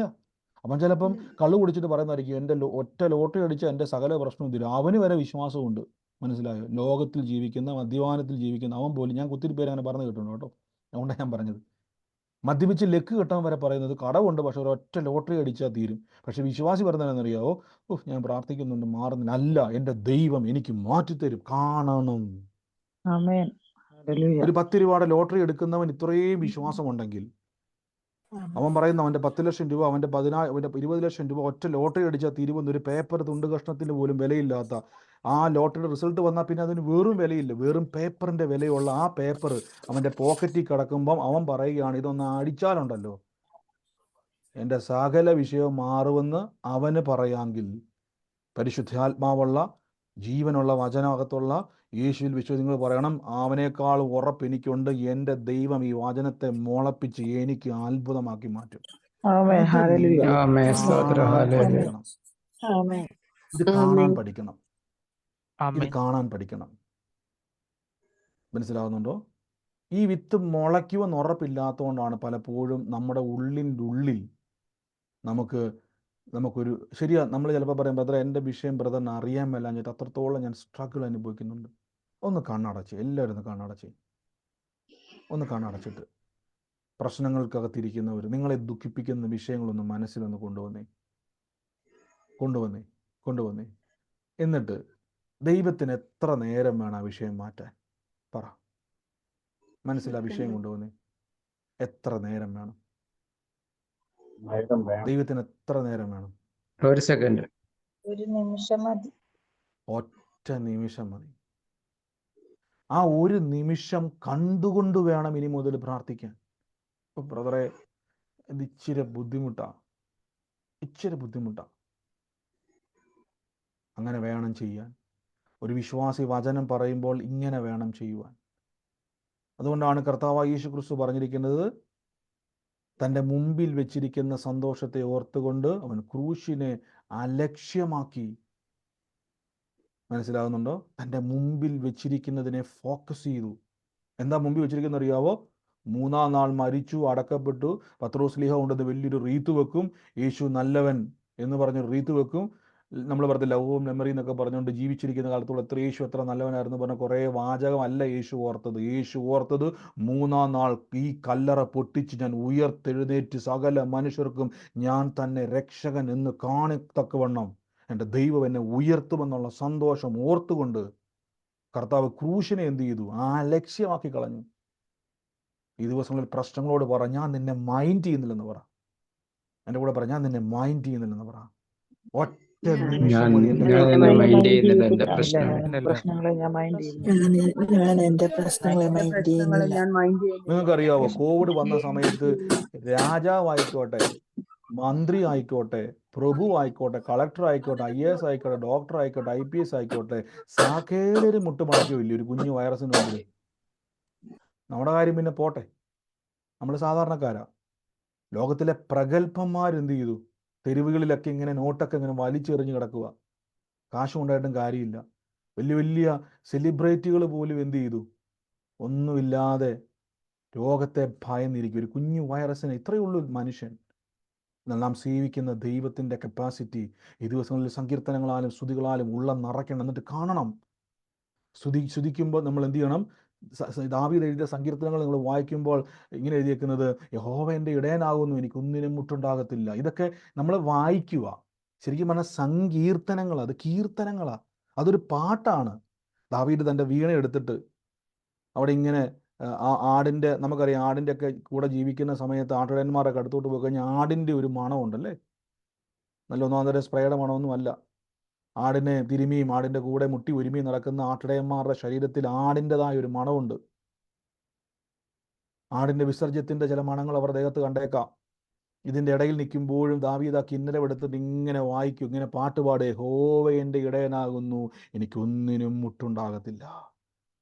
ഞാൻ ചോദിച്ചോട്ടെ, ദാവീദ് ഈ ആടുകളുടെ ഇടയിൽ കിടക്കുന്ന നിങ്ങൾക്ക് എങ്ങനെ പറയാൻ പറ്റും, പച്ചയായ പുൽപ്പുറങ്ങളിലേക്ക് എൻ്റെ ദൈവം എന്നെ നടത്തും, സ്വസ്ഥതയോടെ വെള്ളത്തിലേക്ക് എന്നെ അവൻ കിടത്തും, തിരുനാമ നിമിത്തം എന്നെ നീതിവാതിൽ നടത്തും, കൂരിരുൾ താഴ്വരയിൽ കൂടി നടന്നാലും, the Valley of shadow of death എന്ന് പറയുന്നത്, മരണ നിഴലുള്ള താഴ്വരയിലൂടെ നടന്നാലും എനിക്കൊരനർത്ഥവും ഞാൻ ഭയപ്പെടത്തില്ല. ഞാൻ ചോദിച്ചോട്ടെ ദാവീദേ, എവിടുന്ന് കിട്ടി ധൈര്യം? ഈ ധൈര്യം ദൈവത്തിൻ്റെ വചനം എൻ്റെ ഉള്ളത്തിൽ കയറിയപ്പോൾ ഞാൻ എൻ്റെ കിന്നരം വായിക്കുമ്പോൾ കാണുക, ദൈവം എൻ്റെ സങ്കേതവും എൻ്റെ കോട്ടയും ഞാൻ ആശ്രയിക്കുന്ന എൻ്റെ ദൈവം. മനസ്സിലാകുന്നുണ്ട്? ഈ സങ്കീർത്തനങ്ങളും വചനങ്ങളും ഒക്കെ, അത് പുതിയ നിയമത്തിലെ വചനങ്ങളും നിങ്ങൾക്ക് പറയാം, സങ്കീർത്തനം മാത്രമല്ല. അപ്പം നമ്മൾ കാണണം. പലപ്പോഴും ഞാൻ എന്നോട് പറഞ്ഞ് പ്രാർത്ഥിക്കാം, നിങ്ങൾ കണ്ണടച്ചിട്ട് വേണം വചനം പറയാൻ. നിങ്ങൾക്ക് അങ്ങനെ മനപ്രയാസമുള്ളവർ കാളം പൂളം വചനം പറയുന്നവരുണ്ട്, ചുമ്മാ ഇങ്ങനെ പറയാന്ന് വചനം പറയുന്നവരുണ്ട്. അങ്ങനെയല്ല, തറാപറാന്ന് പറഞ്ഞ വചനം പറയരുത്. കണ്ണടയ്ക്കണം, കുറച്ച് നേരം കണ്ണടയ്ക്കണം. കണ്ണടയ്ക്കുമ്പോൾ മനസ്സിലോട്ട് സകല വിഷയവും വരും. നിങ്ങളെ ഞെരുക്കുന്ന, വിഷമിപ്പിക്കുന്ന, കരയിപ്പിക്കുന്ന, വേദനിപ്പിക്കുന്ന സകല വിഷയങ്ങളും നിമിഷ നേരത്തിനുള്ളിൽ കയറി വന്നിരിക്കും. എന്നാൽ ആ വിഷയങ്ങൾ വരുമ്പോൾ കണ്ണടച്ചുകൊണ്ട് തന്നെ പയ്യെ പയ്യെ വചനം പറയാൻ തുടങ്ങണം. ഒന്നുകൂടെ ഞാൻ പറയാം, വചനം ഇങ്ങനെ സ്റ്റാർട്ട് ചെയ്യണം. ഇത് പറയുമ്പോൾ പിന്നെയും പിന്നെയും വിഷയം ഇങ്ങനെ നിറഞ്ഞുകൊണ്ടിരിക്കുമ്പോൾ ആ കൂട്ടത്തിൽ ഒറ്റയടിക്കൂ ഈ വിഷയത്തെ യേശു തൊട്ടിട്ട് നിങ്ങൾ പറയുകയാണ്, ബ്രദറെ എനിക്കൊരു സാക്ഷ്യം പറയാനുണ്ട്, ഞാൻ ഇന്ന വിഷയത്തിലായിരുന്നു, യേശു എനിക്ക് വേണ്ടി അത്ഭുതം ചെയ്യുന്നു എന്ന് നിങ്ങൾ പറയുന്നത് നിങ്ങൾ തന്നെ കണ്ടുകൊണ്ട്, ആരംഭത്തിൽ തന്നെ അവസാനം കണ്ടുകൊണ്ട് പറഞ്ഞു വചനം തുടങ്ങിയാൽ, ഉറങ്ങാൻ സമാധാനത്തോടെ സ്വസ്ഥതയോടെ ഉറങ്ങാൻ പറ്റുന്നവരില്ലെങ്കിൽ നല്ലതായിട്ട് കൂർക്കം വലിച്ച് ഉറങ്ങിയെന്ന് സാക്ഷ്യം പറയുമെന്ന് പറഞ്ഞുകൊണ്ട് വേണം നിങ്ങൾ പറയാൻ. കണ്ണടച്ചുകൊണ്ട് വചനം പറയണം. അപ്പം കാണാൻ പറ്റും നമുക്ക്. കണ്ണ് തുറന്നാൽ എൻ്റെ കുഴപ്പം, കണ്ണ് തുറന്ന് വചനം പറഞ്ഞ ഒരു കുഴപ്പമില്ല. പക്ഷെ കണ്ണ് തുറന്നാൽ നമ്മളിങ്ങനെ അതും ഇതും നോക്കിക്കൊണ്ടിരിക്കും. പക്ഷെ കണ്ണടച്ചു കഴിയുമ്പം നമുക്ക് 2 തരം വിഷൻസ് കാണാൻ പറ്റും. ഒന്ന്, നമ്മുടെ പ്രശ്നങ്ങളുടെ കാഠിന്യം കാണാൻ പറ്റും. 2, അതേ കാഴ്ചയിൽ തന്നെ ആ വിഷയത്തെ യേശു കൈകാര്യം ചെയ്യുന്നതും കാണാൻ പറ്റും. അതുകൊണ്ടാണ് തൻ്റെ മുമ്പിൽ വെച്ചിരിക്കുന്ന സന്തോഷം ഓർത്തുകൊണ്ട് യേശു ഓർത്തെടുക്കുക എന്താണ് സംഭവിക്കാൻ പോകുക, അത് ഓർത്തുകൊണ്ട് ക്രൂശിനെ അലക്ഷ്യമാക്കി. അപ്പം ഹൃദയത്തിൽ നിറയ്ക്കണം, സ്തുതികളാൽ നിറയ്ക്കണം. പറ്റുമെങ്കിൽ ഒരു പാട്ടൊക്കെ പാട്. എന്നെ പാട്ട് പാടുന്നത് വെച്ചാൽ ഈ കഷ്ടങ്ങൾ മാറുകില്ല, കണ്ണുനീര് മാറുകില്ല, ഇതൊന്നും പാടിയേക്കില്ല ദൈവത്തെ ഓർത്ത്. ഒരിക്കലും മാറത്തില്ല പാടിക്കൊണ്ടിരുന്ന ജന്മത്തിൽ മാറത്തില്ല. പക്ഷെ മാറണം. എരുതിയിൽ വീണാലും അവിടെ ഞാൻ ഏകനല്ല, വീഴുന്നത് തീയിലല്ല യേശുവിൻ കരങ്ങൾ, അങ്ങനെയുള്ള പാട്ടുകളൊക്കെ പാടി ഒന്ന് ഹല്ലേലൂയ. ബലപ്പെടും. ആ സ്തുതിഗീതങ്ങളൊക്കെ ഒന്ന് പാടുമ്പോൾ തന്നെ ഒരു ബലമാണ്. എപ്പോഴും പാടുമ്പോൾ നമ്മൾ കണ്ണ് തുറന്നും പാടില്ല, കഴിയുമെങ്കിൽ കണ്ണൊക്കെ അടച്ചും പാടാം. അപ്പം നമ്മുടെ ഉള്ളിൽ ആ പാടുന്നത് കാണാൻ പറ്റും നമുക്ക്.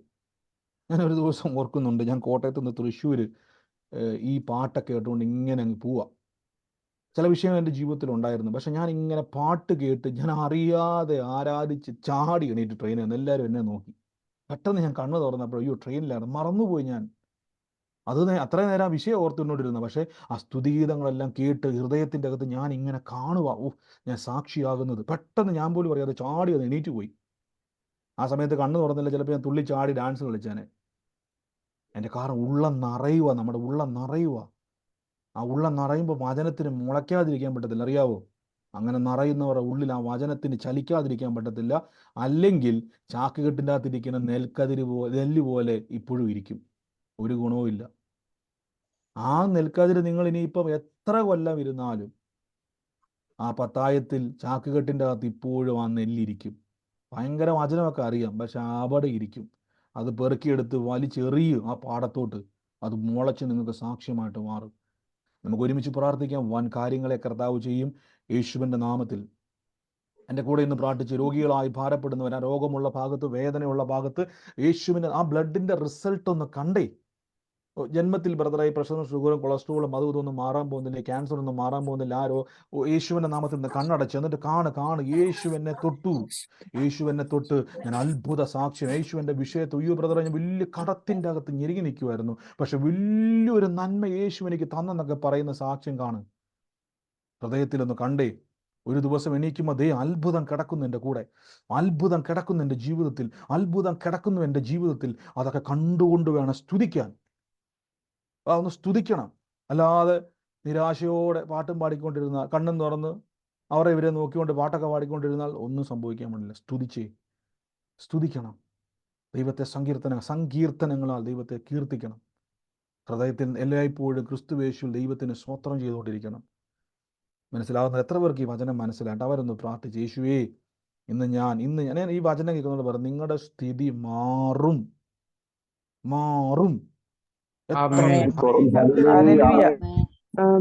എത്ര ഭയങ്കര വിഷയമായിക്കോട്ടെ. ദൈവം, ബൈബിളിൽ നിങ്ങൾ ശ്രദ്ധിച്ചിട്ടുണ്ടോ? ബൈബിളിൽ പലയിടങ്ങളിൽ കാണുന്ന സംഭവം, ദൈവം ജീവിക്കുന്നു. ഇതാണ് എൻ്റെ ഉറപ്പ്. ദൈവം മരിച്ചെങ്കിൽ ആ വചനം മുളയ്ക്കത്തില്ല. ദൈവം അവസാനിച്ചെങ്കിൽ ആ വചനം മുളയ്ക്കത്തില്ല. പക്ഷെ ബൈബിൾ പറയുന്നു ജീസസ് ഈസ് എലൈവ്, അവൻ ജീവിക്കുന്നു. അവൻ ജീവിക്കുന്നുവെങ്കിൽ ആ വിത്തുകൾ മുളയ്ക്കും. ബൈബിളിൽ ഇങ്ങനെ പറയുന്നത്, അപ്പൊല്ലോസ് നട്ടു, പൗലോസ് നനച്ചു, വളർത്തുന്ന ഒരു ദൈവമുണ്ട്. ഈ ദിവസങ്ങളിൽ പറയുന്ന വചനത്തെ സാക്ഷ്യമാക്കുന്ന ഒരു ദൈവമുണ്ട്. നിങ്ങളെ കൊണ്ട് അങ്ങനെ വേണം കാണാൻ.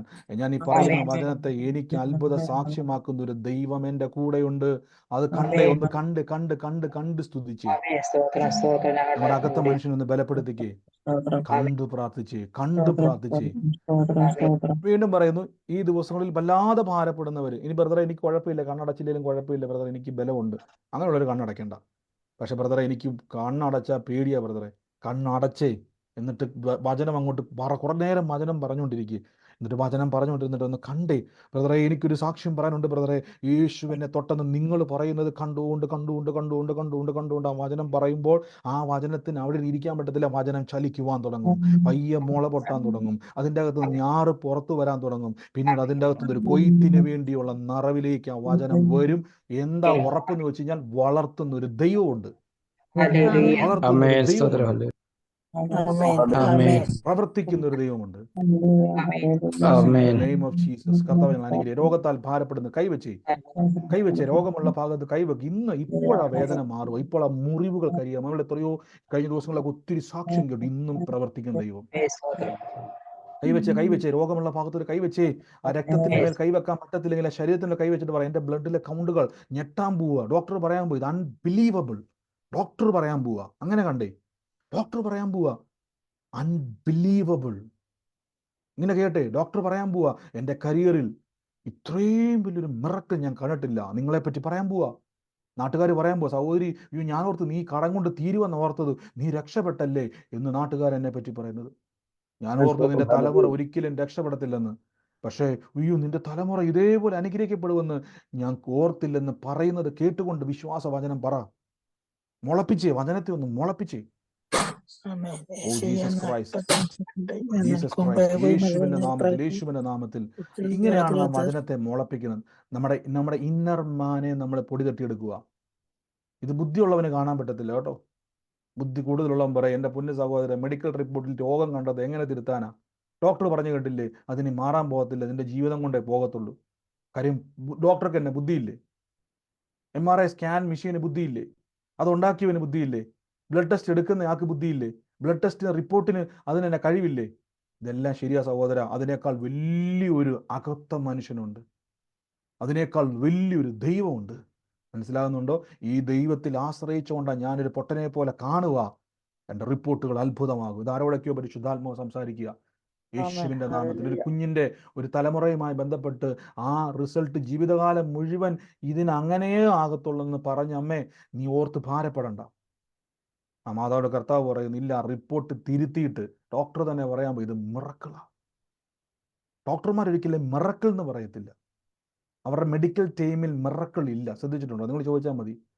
MBBS പഠിക്കുന്ന PG കഴിഞ്ഞ ഡോക്ടർ ചോദിക്കണം, നിങ്ങൾ ഇന്നേ വരെ നിങ്ങൾ പഠിച്ച പുസ്തകത്തിൻ്റെ അകത്ത് മിറക്കിൾ എന്നൊരു വാക്കുണ്ടോ, അത്ഭുതം എന്നൊരു വാക്കുണ്ടോ? ഡോക്ടർമാർ പറയും ഇല്ല. പകരം ട്രീറ്റ്മെൻറ്റ് എന്നൊരു വാക്കുണ്ട്. പകരം ട്രീറ്റ്മെൻറ്റ് ഇല്ലാത്ത രോഗങ്ങളുമുണ്ട്, ട്രീറ്റ്മെൻറ്റ് ഫലിക്കാത്ത സമയങ്ങളുമുണ്ട്. ഡോക്ടർമാർ പറയും. പക്ഷെ മിറക്കിൾ എന്നൊരു വാക്കില്ല. അതുള്ളത് ബൈബിളിൽ മാത്രമാണ്. ലോകത്തിൽ ഏത് പുസ്തകം നിങ്ങൾ തപ്പിക്കോ അവിടെ ഒന്നും കാണാത്തൊരു വാക്ക് ഇവിടെയുണ്ട്, ബൈബിളിൽ അത്ഭുതം. അത് നിങ്ങൾക്ക് വേണ്ടിയുള്ളതാണ്. In the name of Jesus. ആ വേദനയുള്ള ഭാഗത്ത് വെച്ച് യേശുവിൻ്റെ നാമത്തിൽ പറ, എനിക്കിത് വേണ്ട, എനിക്കിത് വേണ്ട. ഈ വേദന അനുഭവിക്കാനല്ല യേശു എനിക്ക് വേണ്ടി ക്രൂശിൽ മരിച്ചത്. ഈ വേദന അനുഭവിക്കാൻ വേണ്ടി അല്ല യേശു ക്രൂശിൽ മരിച്ചത്. ഈ രോഗവുമായിട്ട് ഞാൻ നടക്കാനല്ല യേശു ക്രൂശിൽ മരിച്ചത്. ഞാൻ രോഗിയായി തകർന്നു പോകാനല്ല യേശു ക്രൂശിൽ മരിച്ചത്. ഞാൻ തകർന്ന തരിപ്പടമാകാൻ വേണ്ടി അല്ല യേശു ക്രൂശിൽ ദരിദ്രനായത്. ഞാൻ ശാപമായി തീരാൻ വേണ്ടി അല്ല യേശു. ഇത് പറഞ്ഞുകൊണ്ടിരിക്കുമ്പോൾ തന്നെ വഴിത്തിരിവുകളെ ദൈവം ചെയ്യാൻ പോവുക. ഓ യേശുവേ, നമ്മുടെ ഈ പ്രാർത്ഥനയിൽ പങ്കുചേരുന്നതിൻ്റെ അകത്ത് സാലി എന്ന പേരുള്ള കുടുംബവുമായിട്ട് ബന്ധപ്പെട്ട ആരെങ്കിലും ഉണ്ടെങ്കിൽ പെട്ടെന്നൊന്ന് പ്രതികരിച്ച് ഞാൻ യേശുവിൻ്റെ നാമത്തിൽ ഒന്ന് പ്രാർത്ഥിക്കുമ്പോൾ, സാലി യൂട്യൂബിലോ ഫേസ്ബുക്കിലോ വേഗത്തെ ഏറ്റെടുത്ത് യേശുവിൻ്റെ നാമത്തിൽ സാലിക്ക് വേണ്ടി ഇന്ന് പ്രാർത്ഥിക്കുമ്പോൾ കർത്താവ് ഇന്ന് ആ മകളെ തൊടാൻ പോവുക. സാലിക്ക് 2 മക്കളുണ്ട്. കർത്താവ് എന്നെ കാണിക്കുന്ന കുടുംബത്തിന് മേൽ കർത്താവ് നിരാശകളെ മാറ്റിയിട്ട് ആ കുടുംബത്തോട് പറയണം, സാലി നിൻ്റെ കുടുംബത്തിൽ നീ തലമുറയോർത്തും നിന്നെ ഓർത്തും ഭാരപ്പെടുക. കുടുംബത്തിൻ്റെ അകത്ത് ആരും എന്നെ സഹായിക്കാനില്ലെന്ന് ഭാരപ്പെടുക. പറയണം പോയിട്ട്, യേശു നിന്നെ സഹായിക്കും. ഓ നന്ദി കർത്താവേ, നന്ദി കർത്താവേ, നന്ദി യേശുവേ. ഓ യേശുവേ, ഒക്ടോബർ 16 ജനിച്ച ആരെങ്കിലും നമ്മുടെ സൂമിലുണ്ടെങ്കിൽ ഒന്ന് ചാടിപ്പിടിച്ചു. സൂമിലുണ്ടെങ്കിൽ ഫേസ്ബുക്കിലോ യൂട്യൂബിലുണ്ടെങ്കിൽ ഒക്ടോബർ 16 ജനിച്ച ആളുണ്ടെങ്കിൽ ചാടിപ്പിടിച്ചു. യേശുവിൻ്റെ നാമത്തിൽ ഇന്ന് ആ വ്യക്തിയുടെ മേൽ കർത്താവിൻ്റെ വലിയൊരു പ്രവൃത്തി വെളിപ്പെടാൻ പോവുക. യേശുവിൻ്റെ നാമത്തിൽ അനുഗ്രഹിക്കുന്നു. കർത്താവെ അങ്ങയുടെ അത്ഭുതത്തെ റിലീസ് ചെയ്യുന്നു, അത്ഭുതത്തെ റിലീസ് ചെയ്യുന്നു. ഈ വിത്തൊന്നും മുളപ്പിച്ച് ഞാൻ വീണ്ടും വീണ്ടും പറയുന്നു, നിങ്ങളുടെ തകർന്ന അവസ്ഥകളെ ഞാനും പലപ്പോഴും എൻ്റെ ജീവിതത്തിൻ്റെ അകത്ത് എൻ്റെ ഉള്ളിൽ കണ്ണടച്ചാൽ എനിക്കറിയത്തില്ല, കണ്ണടയ്ക്കാൻ പേടിയായിപ്പോയിട്ടുണ്ട് ഒരു സമയങ്ങളിൽ. അതേപോലെയുള്ള ചിന്താഭാരങ്ങൾ നിറച്ച് എന്നെ കിടത്തിയിട്ടുണ്ട്. പക്ഷെ കിടന്ന കിടപ്പിൽ ഞാൻ എൻ്റെ ഉള്ളത്തിൻ്റെ ഉള്ളിൽ നിന്നും ഇട്ട വചനം പയ്യെ ചലിക്കാൻ തുടങ്ങി. എന്നോട് തന്നെ പറയാൻ തുടങ്ങി, ഒരനർത്ഥവും നിനക്ക് വരത്തില്ല, ഒരു ബാധയും നിൻ്റെ കൂടാരത്തിൽ അടുക്കത്തില്ല. ഇങ്ങനെ തന്നെയും പിന്നെയും പറഞ്ഞുകൊണ്ടിരിക്കുമ്പോൾ എനിക്ക് മനസ്സിലായി, ദൈവത്തിലേക്ക് എൻ്റെ ഫോക്കസ് മാറാൻ തുടങ്ങി. ദൈവമുണ്ട് എൻ്റെ കൂടെ, ദൈവമുണ്ട്, ദൈവം എന്നെ സഹായിക്കുമെന്നൊരു ഉറപ്പുള്ളത്തിൽ നിറയാൻ തുടങ്ങി. ശരീരത്തിൽ ആ ബലം വ്യാപരിക്കാൻ തുടങ്ങി. എനിക്ക് മനസ്സിലായി, ഇത് ഞാൻ കൂടുതൽ കൂടുതൽ കൂടുതൽ ഫോക്കസ് ചെയ്യണം. ഞാൻ വീണ്ടും പറയാം, കടം മേടിക്കാൻ നിങ്ങൾക്ക് പറ്റും, പരിചയക്കാരുണ്ടെങ്കിൽ എന്നെ ഒന്ന് സഹായിക്കണം. പക്ഷേ വായ്പ കൊടുക്കുന്ന ഒരു ലെവലിൽ, കടം മേടിക്കുന്ന ഒരു വ്യക്തി വായ്പ കൊടുക്കുന്ന ഒരു ലെവലിലേക്ക് മാറണമെങ്കിൽ അസാധ്യമാണ്, അസാധ്യമാണ്. പക്ഷേ അസാധ്യങ്ങളെ സാധ്യമാക്കുന്ന ഒരു ദൈവം നിങ്ങളുടെ കൂടെ ഉണ്ടെങ്കിൽ സാധ്യമാണ്, സാധ്യമാണ്. ഈ ദിവസങ്ങളിൽ പറയുന്നു, സാധ്യമാണ്, സാധ്യമാണ്. യേശുവിൻ്റെ നാമത്തിൽ പ്രാർത്ഥിക്കുന്നു, സാധ്യമാണ്. അങ്ങനെ ഒന്ന് കണ്ടേ.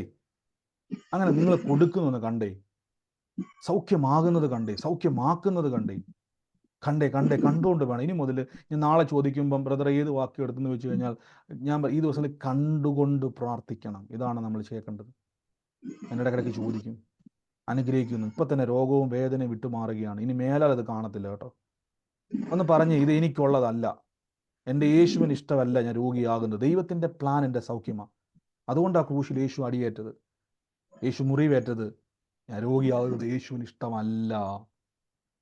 എൻ്റെ അവയവങ്ങൾ കേടാകുന്നത് യേശുവിന് സന്തോഷമില്ലാത്തത് കൊണ്ട് യേശുവിൻ്റെ മുറിവിനാൽ പുതിയത് ഉണ്ടായി വരികയാണ്. ഞാൻ സമാധാനത്തോടെ ഉറങ്ങുന്നത് കാണുന്നതാണ് എൻ്റെ യേശുവിൻ്റെ സന്തോഷം. അതുകൊണ്ട് ഞാൻ സമാധാനത്തോടെ ഉറങ്ങും. ഉറങ്ങും. ഞാൻ സന്തോഷത്തോടെ സന്തോഷത്തോടെ ഞാൻ സമാധാനത്തോടെ ഞാൻ കിടന്നുറങ്ങും. ഞാൻ കാണും.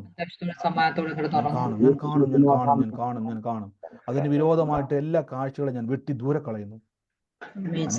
അനുഗ്രഹിക്കുന്നു. ഒരുമിച്ച് ഞങ്ങൾ പ്രാർത്ഥിക്കും. സകല വിഷയത്തെ ഞങ്ങൾ ഏൽപ്പിക്കുന്നപ്പ, സകല വിഷയത്തെ ഏൽപ്പിക്കും. ഈ നിമിഷം ഒരുമിച്ച് നമ്മൾ പ്രാർത്ഥിക്കാൻ വേണ്ടി ശ്രദ്ധിച്ചോണം. നിങ്ങളുടെ വിഷയങ്ങളെ ഒരുമിച്ച് പ്രാർത്ഥിക്കുക. ഇപ്പോൾ ഈ നിമിഷം ഇപ്പം മുതൽ പറഞ്ഞു തുടങ്ങിക്കോണം, ഞാൻ വലിയൊരു അത്ഭുതം കണ്ടുകൊണ്ടാണ് പ്രാർത്ഥിക്കുന്നത്.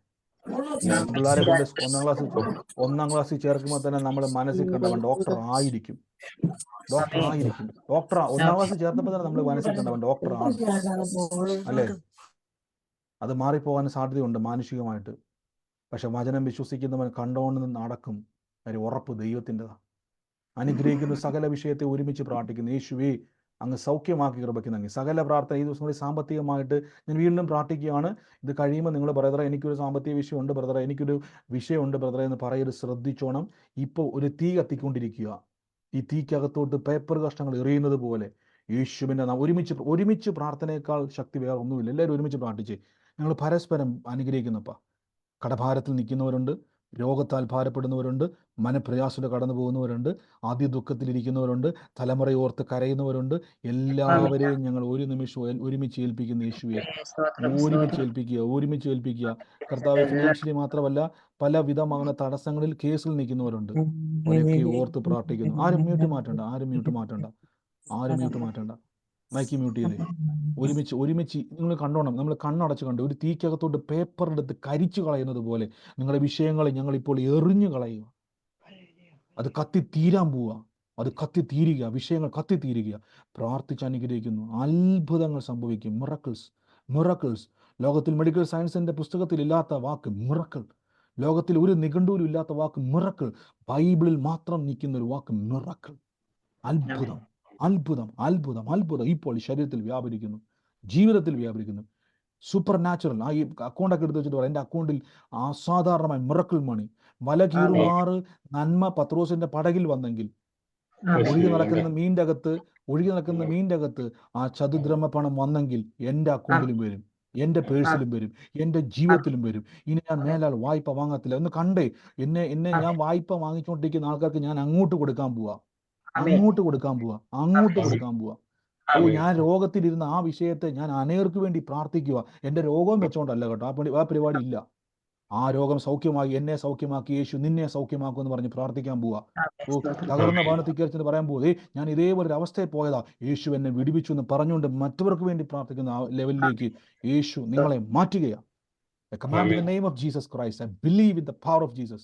ഇപ്പോൾ ഒരുമിച്ച് പ്രാർത്ഥിച്ച് റിലീസ് ചെയ്യുന്ന കർത്താവേ, അത്ഭുതങ്ങളുടെ ദൈവം, ഞങ്ങളുടെ മേലത് സംഭവിക്കുന്നതിന് നന്ദി. ഇപ്പോൾ സ്വീകരിക്കുന്ന യേശുവേ, വിത്ത് മുളയ്ക്കുക. യേശുവിന്റെ അധികാരമുള്ള നാമത്തിൽ തന്നെ. ആമേൻ.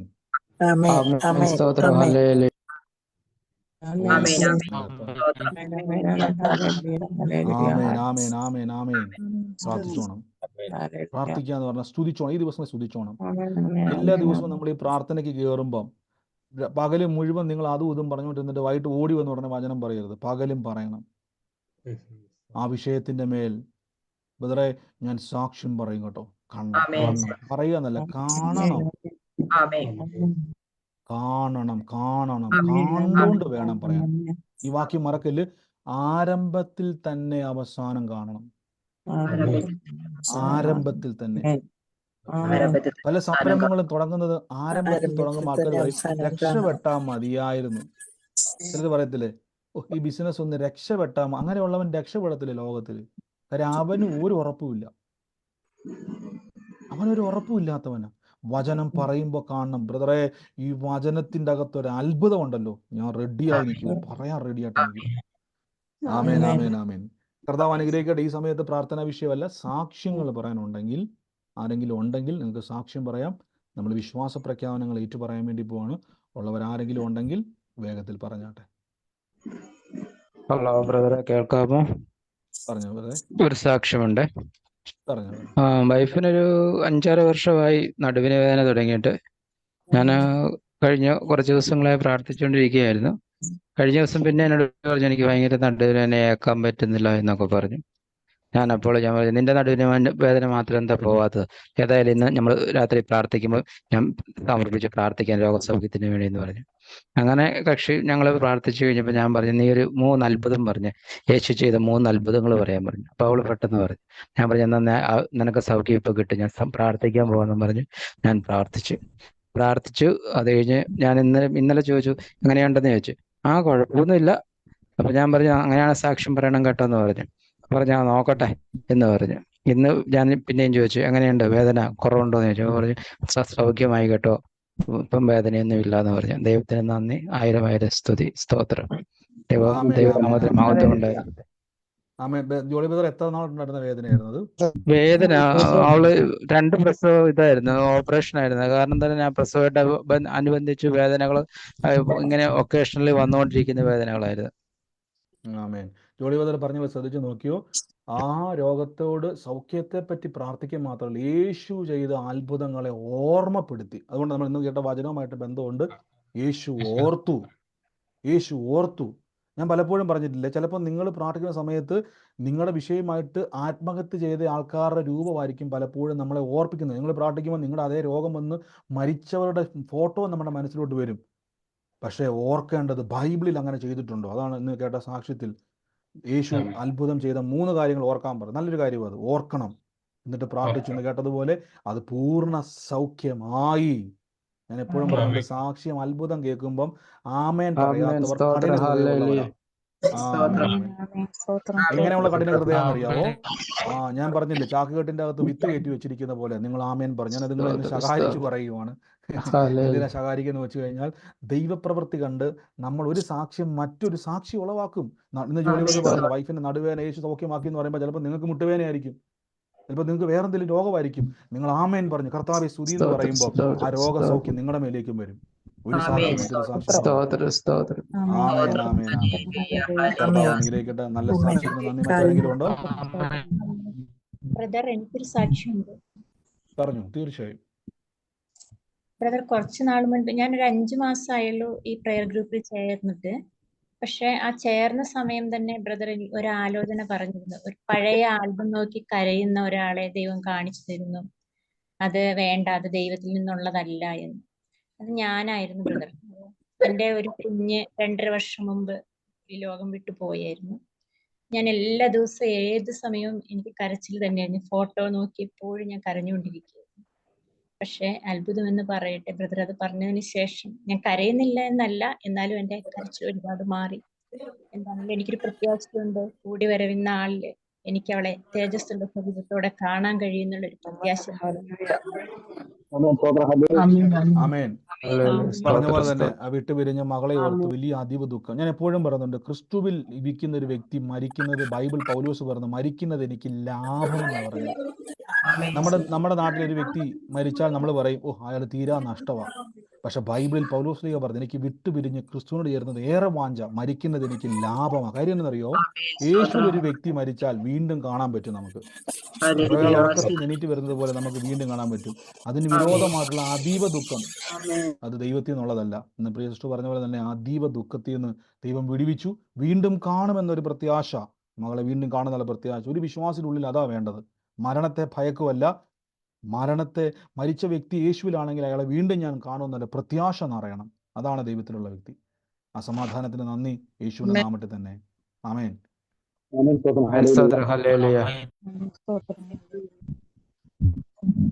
ബ്രദറെ, എനിക്കൊരു സാക്ഷിയുണ്ട്. തീർച്ചയായും പറഞ്ഞു.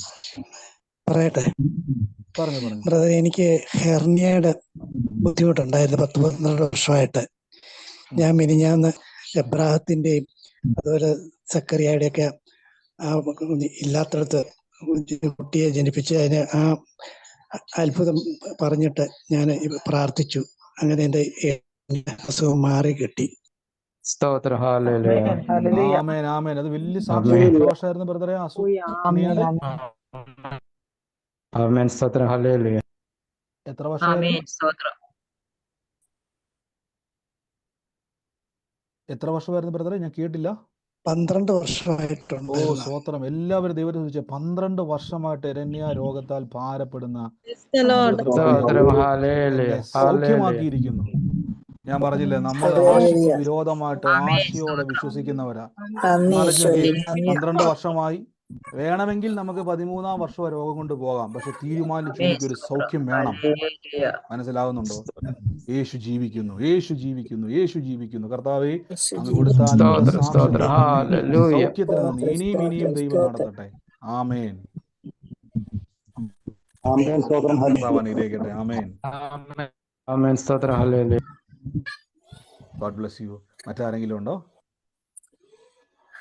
ബ്രദറെ, എന്റെ പേര് ലാലി എന്നാണ്.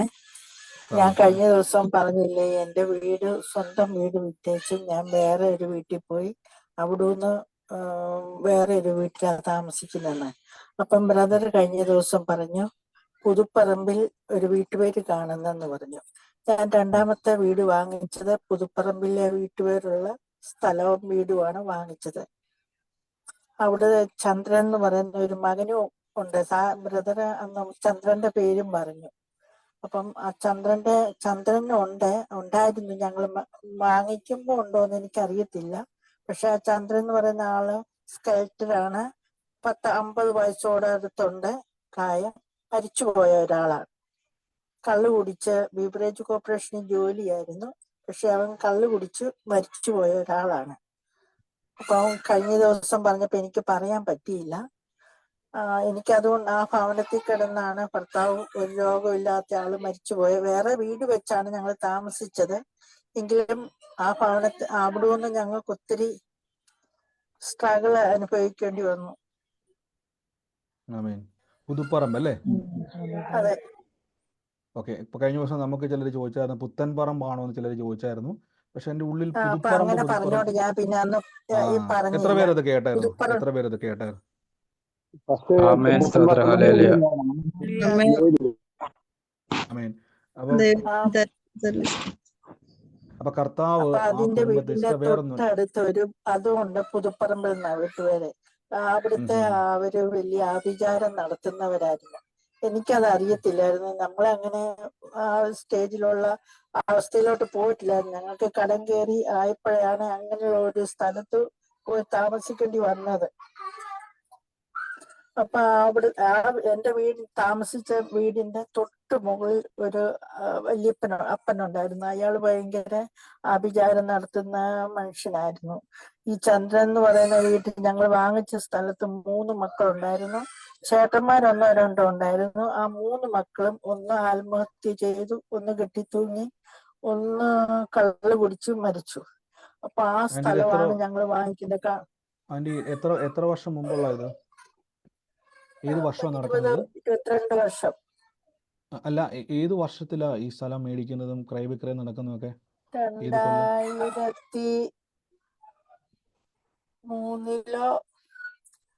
2001 അങ്ങണ്ട. ആന്റി പ്രാർത്ഥനയ്ക്ക് കയറിയിട്ട് എത്ര നാളായി ഈ സൂമില്? ഇത് കയറിയിട്ട് ഞാൻ സൂമിൽ കയറിയിട്ട് 4 ദിവസമേ ആയുള്ളൂ. 4 ദിവസമായിട്ടുള്ളൂ. യൂട്യൂബിൽ കാണുന്നിട്ട് എത്ര നാളായി? 4 മാസം. 4 മാസം. അപ്പൊ 2024 ആന്റി തുടങ്ങിയത്. അപ്പൊ നിങ്ങൾ ഓർത്തോണം, 2003 ഈ ക്രയവിക്രയം തുടങ്ങിയത്.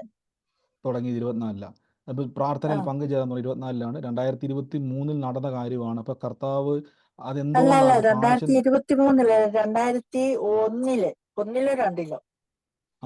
2001 ഈ പറഞ്ഞ ക്രയവിക്രയങ്ങൾ നടക്കുന്നത് അല്ലേ? ഞങ്ങൾ ആ സ്ഥലം വാങ്ങിക്കുന്നത്, പുതുപ്പറമ്പിൽ നിന്നുള്ള സ്ഥലം വാങ്ങിക്കുന്നത്. അപ്പൊ ഞാനൊന്ന് കാര്യം ചോദിച്ചോട്ടെ. അപ്പം അത് നിങ്ങൾ വെച്ചാൽ 2001 നടന്ന കാര്യമാണ്. 2024 ആൻറ്റി പ്രാർത്ഥനയ്ക്ക് കയറുന്നത്. 2001 അതെ. നടന്ന കാര്യം നമ്മൾ അറിയാൻ ഒരു സാധ്യതയില്ല. പക്ഷെ പരിശുദ്ധാത്മാവ് അത് കാണിച്ചു. ആ വിഷയമായിട്ട് ഇന്ന് ജീവിതത്തിൽ എവിടെയെങ്കിലും അതിനെ പിന്തുടരുന്ന ഏതെങ്കിലും വിഷയമുണ്ടെങ്കിൽ എന്ന് കർത്താവ് പറയുകയാണ്. ആ കർത്താവ് അത് വെളിപ്പെടുത്തിയതിൻ്റെ കാരണം സകലത്തിൽ നിന്നും വിമുക്തി തരുവാൻ ദൈവം ആഗ്രഹിക്കുന്നുണ്ട്.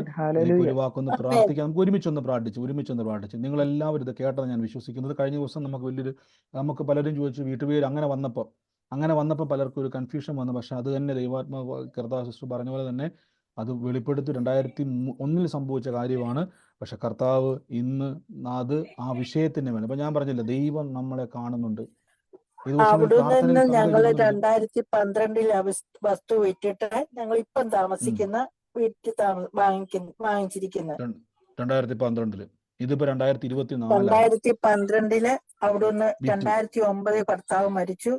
2010 ഭർത്താവിന്റെ അപ്പനുണ്ടായിരുന്നു, മരിച്ചു. 12 മെയ്യില് ഞങ്ങൾ അവിടുന്ന് പോന്നു. ഇപ്പൊ അപ്പൊ ഞങ്ങൾ 3-ാമത്തെ വീട്ടിലാണ് താമസിക്കുന്നത്. തീർച്ചയായും നമുക്ക് ഒരുമിച്ച് ഇന്ന് പ്രാർത്ഥിക്കാം. ഈ പിന്തുടർ 2001 മുതൽ 2012 അത് നഷ്ടമായി. പക്ഷേ എങ്കിലും അതിനെ പിന്തുടർന്ന് വരുന്ന സകല വിധമാകുന്ന ഏതെങ്കിലും പ്രശ്നത്തിൻ്റെ പിന്നിൽ നിൽക്കുന്ന പിശാചുക്കളെ ഞങ്ങൾ അതിനെ വെട്ടിമാറ്റുന്നു. വലിയൊരു സമാധാനം കുടുംബത്തിൽ ഉണ്ടാകട്ടെ. കർത്താവെ അങ്ങ് വെളിപ്പെടുത്തിയത് നാശത്തിനല്ല, അതിനെ വെട്ടി നീക്കുവാൻ ഞങ്ങൾക്ക് അധികാരം തന്നതുകൊണ്ടാണ്.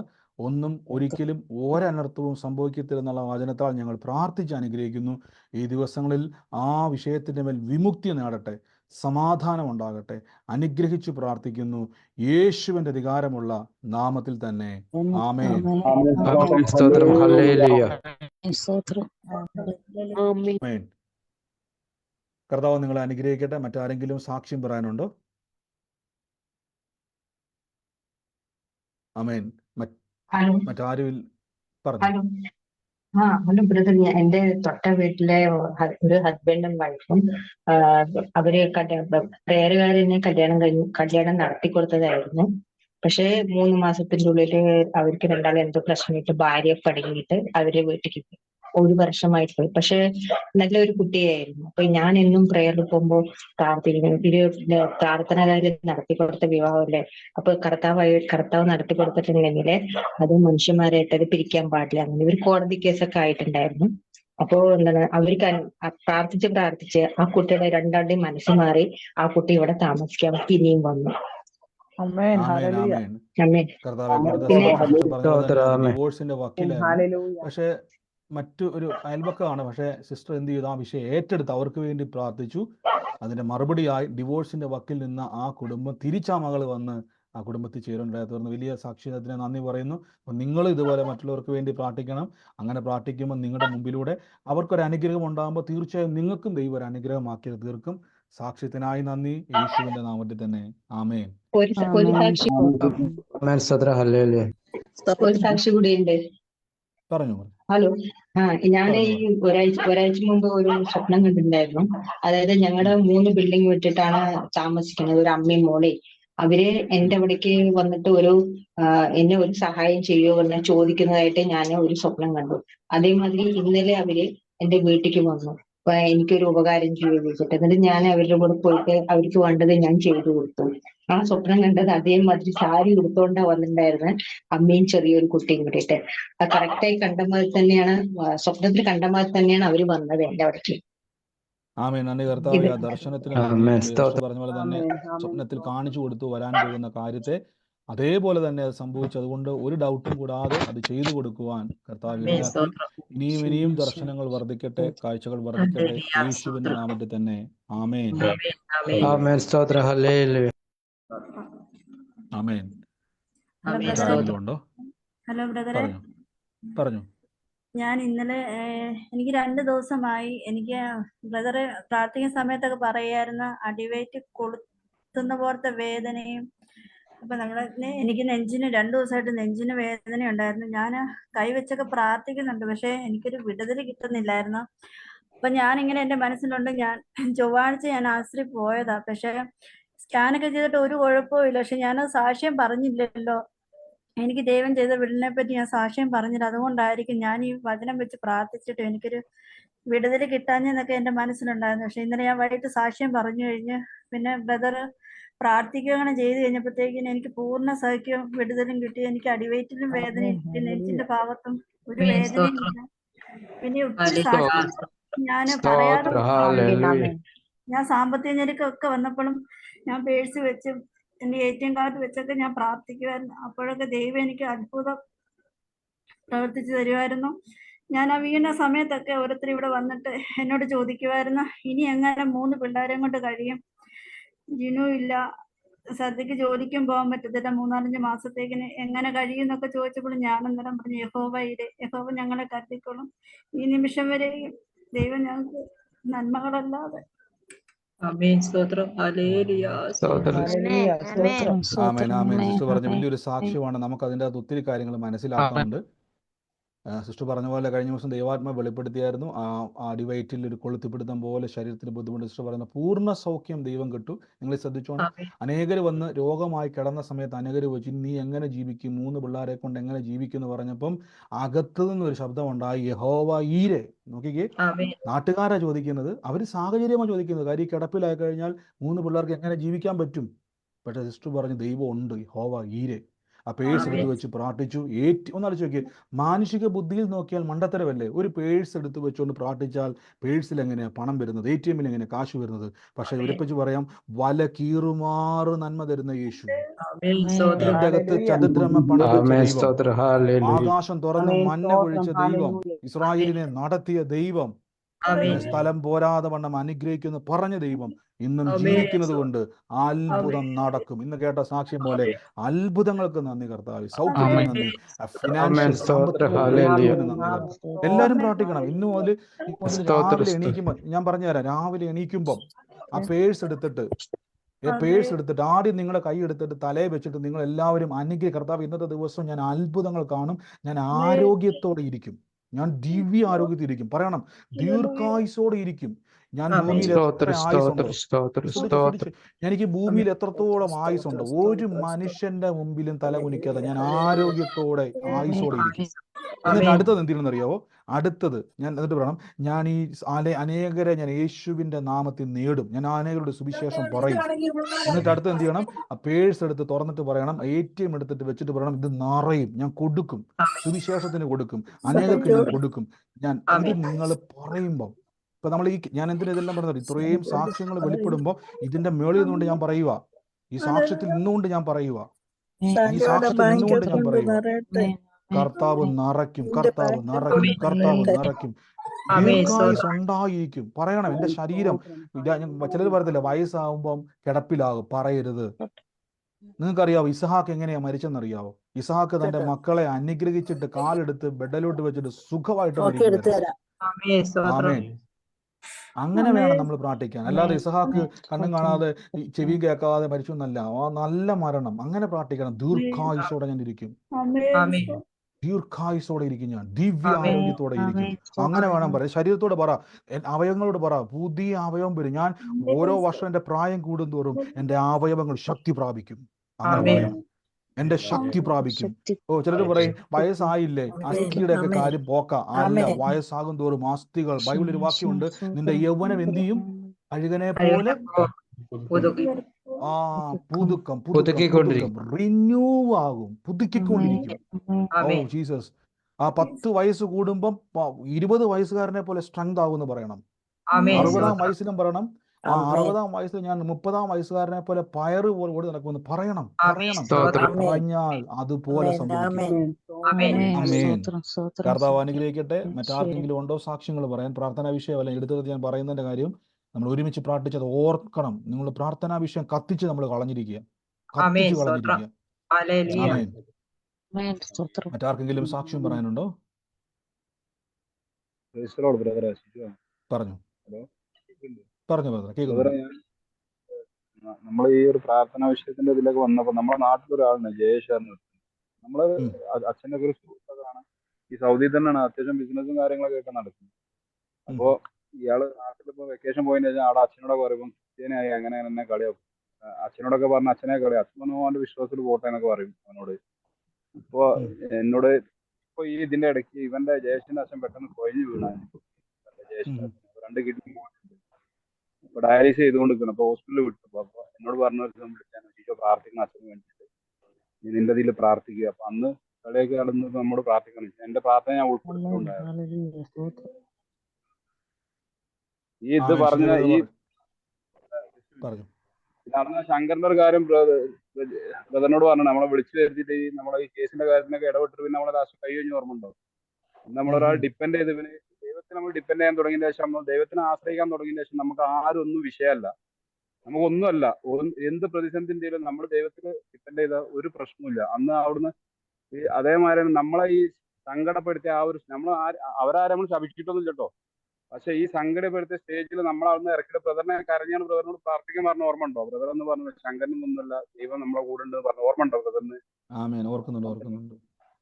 അപ്പൊ ഇന്ന് അവന്റെ ബിസിനസ് ഒക്കെ കുട്ടുപാടെടുത്ത് എന്താ വെച്ചാൽ നമ്മളൊരു കണ്ണീര് ദൈവം നമ്മളെ സ്നേഹിക്കാൻ തുടങ്ങി കഴിഞ്ഞാൽ, ഞാൻ ഇന്ന് മുതൽ ഇപ്പൊ ഈ 6 മാസം ഞാൻ വിശ്വാസം വന്നത് എനിക്കൊരു കോറൽ പോലും എന്റെ ദൈവം സംഭവിച്ചില്ല. ശരീരത്തിലാണെങ്കിലോ മേലിലായിട്ടോ ഒരു മുറിവായിട്ടോ ഒന്നും ഇതുവരെ സംഭവിച്ചിട്ടില്ല. പക്ഷെ അതിന്റെ ഒരു വിശ്വാസത്തിന് മുന്നാതെ എനിക്ക് പല പ്രശ്നങ്ങളും പ്രതിസന്ധികളൊക്കെ വന്നിട്ടുണ്ട്. ഇന്ന് വരെ ഞാൻ ഈ വിശ്വാസത്തിന് മുന്നോട്ട് വരെ എനിക്കൊരു കോറൽ പോലും, ഞാൻ അതേപോലെ യേശുവിന് ഞാനും യേശുവിനും വസിക്കും, ഞാൻ അപ്പന്റെ മാംസമാണ്, യേശുവിന് വേണ്ടി എനിക്ക് അങ്ങനെ പറഞ്ഞ് നമ്മൾ പ്രാർത്ഥിക്കും. ഇതുവരെ ഒരു പ്രതിസന്ധി വന്നിട്ടില്ല. എനിക്കൊരു കാര്യമൊക്കെ ഉണ്ടാവും, അത് പ്രാർത്ഥന റിമൂവ് ആയി പോകും. അത് ഓരോ ദിവസം അങ്ങനെ തന്നെ. അതന്നെ. ദൈവത്തിന് നന്ദി.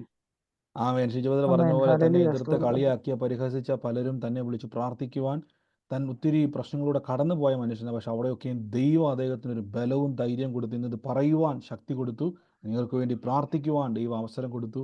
നന്ദി കർത്താവേ. കർത്താവ് കൊടുത്ത ധൈര്യത്തിനും ബലത്തിനും വളർച്ചയ്ക്കും നന്ദി. യേശുവിന്റെ നാമത്തിൽ തന്നെ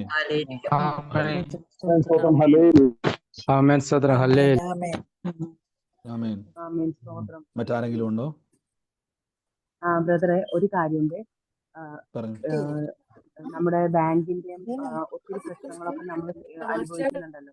അപ്പോ വീട്ടില് ഒത്തിരി ബാങ്കിൽ നിന്നും ചിട്ടിയുടെ അവിടെ നിന്നും ഒക്കെ കോള് വരുമായിരുന്നു. കുറെ കോളുകൾ വരും അമ്മയ്ക്ക്. അപ്പം അമ്മ അപ്പുറത്തുള്ള അമ്മയുടെ അനിയത്തി അമ്മയോട് ചോദിക്കായിരുന്നു, അന്ന് കുറെ നാളുകളായിട്ട് എപ്പോഴും ബാങ്കിൽ നിന്നും അവിടെ നിന്നും ഇവിടെ നിന്നും ഒക്കെ നിന്നെ ശല്യം ചെയ്യുന്നില്ലേ, പക്ഷെ ഇപ്പം കുറച്ച് നാളായിട്ട് എന്താണ് ഇല്ലാത്തതെന്ന് പറഞ്ഞു. അപ്പൊ ഞാൻ അമ്മയ്ക്ക് എല്ലാ വചനങ്ങളും അയച്ചു കൊടുത്തിട്ട്, എസ്പെഷ്യലി ഈ പാമ്പുകളെയും തേളുകളെയും എന്ന് പറയുന്ന വചനം അയച്ചു കൊടുത്തിട്ട്, അമ്മ എപ്പോഴും അത് ഓരോ നിമിഷവും അമ്മ എപ്പോഴും അമ്മയുടെ വായിൽ ഇതുപോലെ അറിയാവുന്ന കുറച്ച് വചനങ്ങൾ അമ്മ പറഞ്ഞുകൊണ്ടേ നടക്കുമായിരുന്നു. അപ്പം ഇപ്പൊ ആരും വിളിക്കുന്നോ ആരും വരുന്നോ ഒന്നും ബുദ്ധിമുട്ടിക്കുന്നോ ഒന്നുമില്ല. അപ്പൊ 2 ദിവസം മുന്നേ അമ്മയോട് ചോദിക്കാറുണ്ട്, നിങ്ങളുടെ എല്ലാ പ്രശ്നങ്ങളും തീർന്നോ? നമ്മളോടൊന്നും പറയാത്തത് കൊണ്ടാണോ എല്ലാം തീർന്നോ നിങ്ങൾക്ക്? കാരണം ഇപ്പൊ ആരും നിങ്ങളെ വിളിച്ച് ശല്യം ചെയ്യാത്തത് എന്താണെന്ന്. അപ്പൊ അമ്മ പറഞ്ഞു, എന്റെ മക്കളുടെ ഞങ്ങളുടെ പ്രാർത്ഥന ദൈവം കേൾക്കുന്നുണ്ട്. രാവും പകലും ഇരുന്ന് പ്രാർത്ഥിക്കുമ്പോ എന്നായാലും ദൈവം കേൾക്കാതിരിക്കില്ല എന്ന് പറഞ്ഞിട്ട് അമ്മ അവിടെ വെച്ചു. പക്ഷെ അവരിപ്പോഴും ആഗ്രഹിക്കുന്നത് നമ്മളെയൊക്കെ ഇങ്ങനെ ആൾക്കാരൊക്കെ വിളിച്ച് ശല്യം ചെയ്യണം, നമ്മുടെ പ്രശ്നങ്ങൾ അങ്ങനെ എന്തുകൊണ്ടാ ശല്യം ചെയ്യാത്തത് എന്നുള്ളൊരു ചോദ്യമാണ് ചോദിച്ചത്. പക്ഷെ അമ്മയോട് ഞാൻ പറഞ്ഞു, ചുറ്റുപാടൊന്നും പല പ്രശ്നങ്ങളും എല്ലാം ഉണ്ടാവും, അതൊക്കെ പിശാചായിട്ട് കണ്ടാൽ മതി, നിങ്ങളുടെ മുന്നിൽ ദൈവവും അമ്മയും മാത്രമേ ഉള്ളൂ എന്ന് വിചാരിച്ച് വേണം അമ്മ ഓരോ ദിവസവും ചെയ്യാന്ന് പറഞ്ഞു. അത് കാരണം ഇപ്പൊ അമ്മ പറയാം, ഭയങ്കര ഹാപ്പിയാണ്, എനിക്കൊരു ടെൻഷനും ഇല്ല, എന്റെ പ്രശ്നങ്ങളൊന്നും എന്നെ ഫീൽ ചെയ്യുന്നേ ഇല്ല എന്ന് പറഞ്ഞു. അപ്പൊ ഒത്തിരി സന്തോഷമുണ്ട്, നന്ദിയുണ്ട്. തീർച്ചയായിട്ടും സിസ്റ്റർ പറഞ്ഞ പോലെ തന്നെ നിങ്ങൾ ശ്രദ്ധിച്ചായിരുന്നു, നാട്ടുകാർ വന്ന് ചോദിക്കാൻ തുടങ്ങി. പണ്ട് കടക്കാരും പ്രശ്നക്കാരും എല്ലാം വന്ന് ബഹളം വെച്ചുകൊണ്ടിരിക്കുമ്പോൾ ഇപ്പൊ എന്തുകൊണ്ടാണ് ആരും വരാത്ത? നിങ്ങളുടെ പ്രശ്നങ്ങളൊക്കെ മാറിയോ? ഒന്ന് ആലോചിച്ച് നോക്കി. 7 ദിവസത്തിനുള്ളിൽ ജപ്തി ചെയ്യുമെന്ന് പറഞ്ഞ വീട് എന്താ ജപ്തിക്ക് വരാത്തേന്ന് ചോദിച്ചത്. ആമേൻ. 7 ദിവസം കൊണ്ട് ജപ്തി ചെയ്യുമെന്ന് പറഞ്ഞ വീട് എന്തുകൊണ്ടാണ് ജപ്തിക്ക് വരുന്നത്? നാട്ടുകാർക്കാണ് നമ്മളെക്കാളും ആദ്യം. ഒന്ന് ആലോചിച്ച് നോക്കി. പക്ഷെ അവരെല്ലാം വായടപ്പിച്ച് ദൈവം സകലത്തെ എന്ത് ചെയ്തു? വചനത്താൽ ജയം കൊടുത്തു. പ്രിയ മാതാവ് പറഞ്ഞതുപോലെ തന്നെ ആ അമ്മയ്ക്ക് ഇപ്പോൾ വലിയൊരു സന്തോഷവും സമാധാനവും ദൈവം കൊടുത്തു. ഞാനൊരു കാര്യം പറയാം, കർത്താവിൻ്റെ വചനം കേട്ട് ആ വിത്ത് മുളപ്പിക്കാൻ നിങ്ങൾ തയ്യാറായി കഴിഞ്ഞാൽ, ഇന്ന് നിങ്ങളെ കളിയാക്കുന്ന വെല്ലുവിളിക്കുന്ന നിങ്ങളായിരിക്കുന്ന സകല പ്രശ്നങ്ങൾ യേശു സകലത്തെയും കത്തിച്ചു കളയും. കർത്താവ് അതെല്ലാം അത്ഭുതമാക്കും. ഈ കേട്ട സാക്ഷ്യങ്ങളൊക്കെ നമുക്ക് ബലമാണ്, ധൈര്യമാണ്, ഉറപ്പാണ്. നമ്മളെയും യേശു മാറ്റും. കർത്താവെ കൊടുത്ത ആ സമാധാനത്തിനും അത്ഭുതത്തിനും നന്ദി കർത്താവെ, യേശുവിന്റെ നാമത്തിൽ തന്നെ. ആമേൻ. ആമേൻ.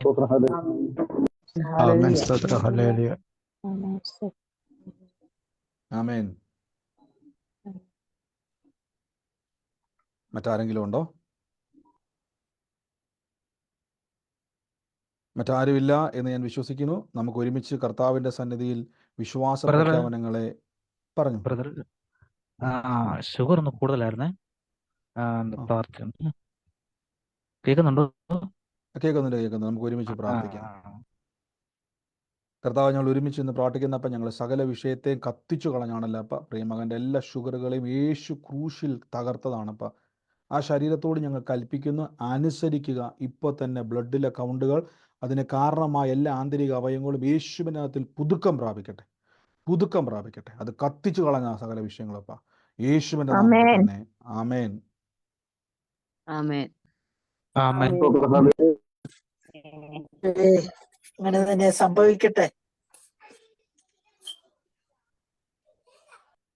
ആമേൻ. മറ്റാരുമില്ല എന്ന് ഞാൻ വിശ്വസിക്കുന്നു. നമുക്ക് ഒരുമിച്ച് കർത്താവിൻ്റെ സന്നിധിയിൽ വിശ്വാസ പ്രഖ്യാപനങ്ങളെ ഏറ്റുപറഞ്ഞ് പ്രാർത്ഥിക്കാം.